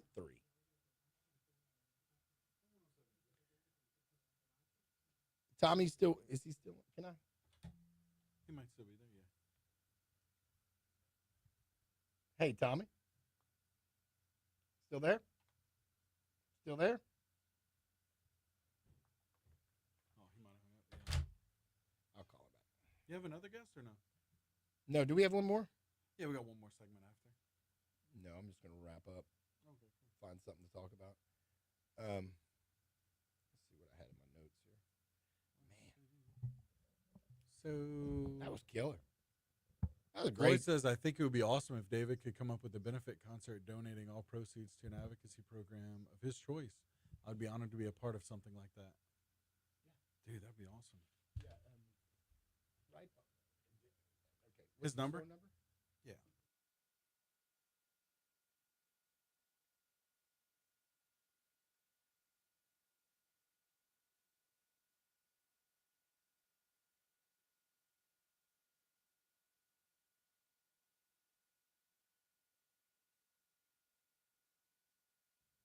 I'd love that, dude. I'd love to do a benefit concert. I mean, I do it all the time. So as far as, and we can, I mean, we can talk about how to do that. It's Shameless plug, but I would love to be a part of that. Dude, I do like spoken word poetry and stuff like that. Dude, I would love to be a part of that. let's figure out Like the art of like storytelling and like, especially with that type of stuff. Like, dude, that subject in general, man, would just be. Can you imagine I would love to be a part of it. poetry that would be Yeah, pretty heavy. yeah, for sure. You know, that could come out from that. Yeah, like through that, I tell kind of my own story with different things like that. So. Yeah. Renee, you're awesome. I appreciate that. But I've said it before, and I'll say it again. Man, I don't know how to look. Well, Renee says John is much better than Alondra. And look, I'm not competing against anybody. And I think David can relate to this is I'm competing against who I was a year ago in this spot. You know what I mean? Like I'm competing against myself. I have no competitors here or anywhere, to be honest. So I appreciate the sentiment. I appreciate the support. But man, if I'm being completely honest, like I think every producer that Brian's had in here has had their own flair, you know, their own thing that they were doing. And so while I appreciate it, man, I just honor everybody who sat here before I did. So just want to say that. Matt says they both good, but glad we don't have any Taylor Swift playing. Hey, you know what? I like Taylor. Might throw it in there. You know, who knows, man? Shake It Off might just get put in rotation. I like some of her stuff as well. And Renee says that David, great job. Of course, Thank you, Renee. And Matt agrees. Yeah, good show today.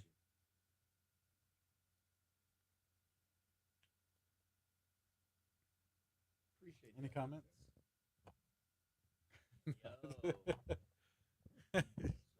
Shout out to Cameron here. Shout out. Yeah, good show today. Thank you, Moth and Decker. Appreciate you for coming out. Oh, Matt, that's what it is. Hey, Byron, thank you. JP, I like you. I like how you were contributing more to the show. Yeah, I feel like I'm getting more comfortable. You know, when I'm look, my agenda on this show, my job is to, and I think for every producer, is to the host, give them room to shine. That's my job, is to help in that way. And I just feel like, right, vocally, yeah. I'm more comfortable with contributing my voice to it, as I feel like it's more welcomed. You know, I came in and there's a lot of moving parts, and I finally feel like I'm getting comfortable enough to where, you know, I can speak without being really distracted as well. So, so yeah, that's helped out a lot. So I appreciate that, Byron. No, it's a big difference when you're engaging. Yeah. Like, for me, because then I know I can lean on you like real quick, just Right. to pop in on something, as opposed to like, because when I go brain fart, I need to be able to, and and I'm like, You hello? don't, yeah. Hello? Yeah, you don't want I to, don't want to have to say it. Like, and I think with even just hosting my own podcasts and stuff like that, like there are a lot of times when I do it by myself. Yeah. And so I know I would appreciate somebody there to just be like, this. And so, yeah, that, you know what I Yeah. mean? Just kind of bouncing you it know, kind off, of dude. I mean, Bouncing, that's- yeah. Exactly, man. oh. Let's see here. I should have mentioned relief. They don't do Oh, it. you still They could. don't do it. What? Seriously? Yes! Figure we'll go out with a bang, right? We were playing Metallica That's in it, my man. house We're yesterday. going, Yes! going out with a bang. Ah, I'm your life. Yeah. Look, we'll keep it turned Sad up. but true. Ah. Your intern's looking at me like, what the hell has just happened? Yeah, that's At it, man. 8:56 on Talk There we 107.3. go, man. We're here for it. Welcome out. Last 3 minutes of the day for me on the radio. It has been awesome. John Grubb texted me earlier going, you're having way too much fun. It is true. I am having way too much fun. I swear they got to offer me a job here. Yeah, let's go. Bring it, Gordy. I'm in. Just not at 6 a.m. in the morning every morning. I'll produce it. How about that? Bro, I'm stealing you from Brian. Let's go, man. Let's I go. love Look, I it. got time in the afternoon, so hey, you Let's- got an afternoon show? Let's go. Let's do it. Y'all, we have had an incredible show today. By far my favorite show ever to play here. I feel like I'm playing. Like the music's Doesn't been even feel great. like work, does it? It doesn't at all. Not today. Not No. at all. We talked about Boots on the Bayou. You need to check out the biggest concert of 2025 at Lamar Dixon. You can find tickets at botbmusic.com. Cody Johnson, Chris Stapleton, even our local Chase Tyler, who's, statewide, region-wide. Chase is doing some great things. Going to be on the Opry with John Foster. Awesome. botbmusic.com. Get your tickets to Boots on the Bayou.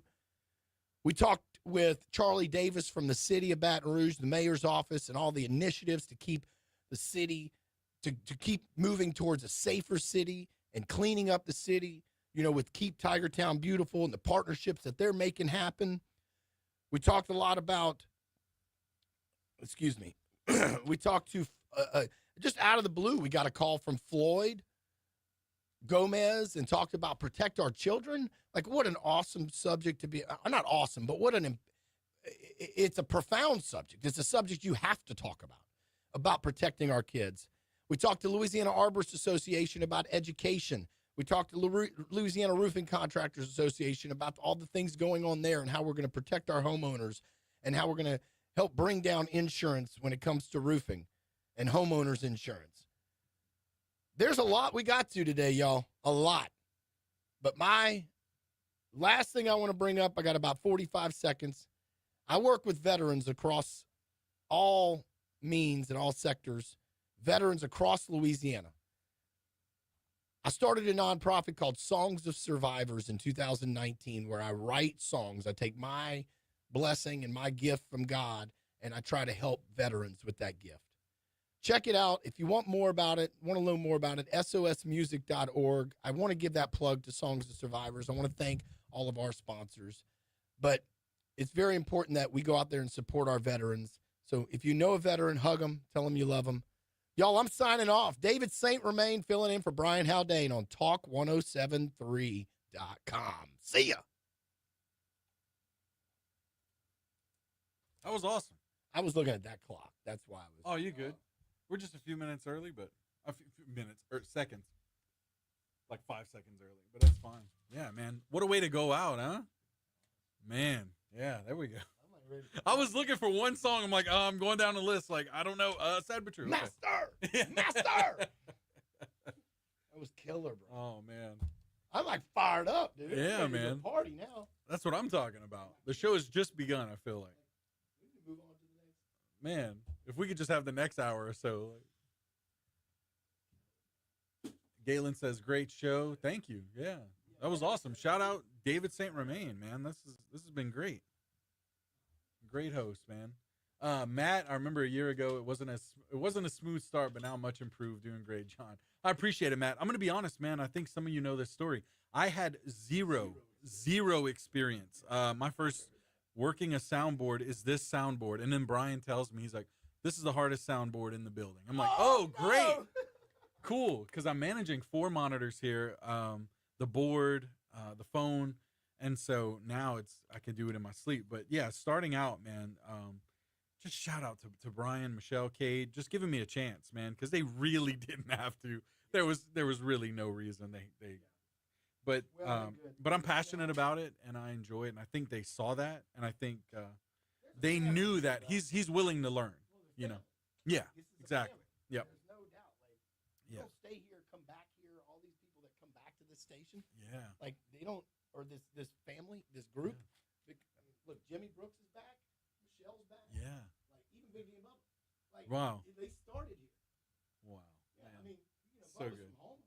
And Yeah. He came in and they started in this when the local station went on to do national syndication, and when the other station down the road let them go, I remember calling Gordy going, "I hope you're bringing them on because they need to come back." Come on. And Yeah. that's the kind of family atmosphere. When they come back, That's amazing. that tells you got a good group here. So good. Well, Facebook, thank you all so much. Thank y'all so David, if you much. want to sign off, yeah. Yeah, I'm out. Thank you. All right.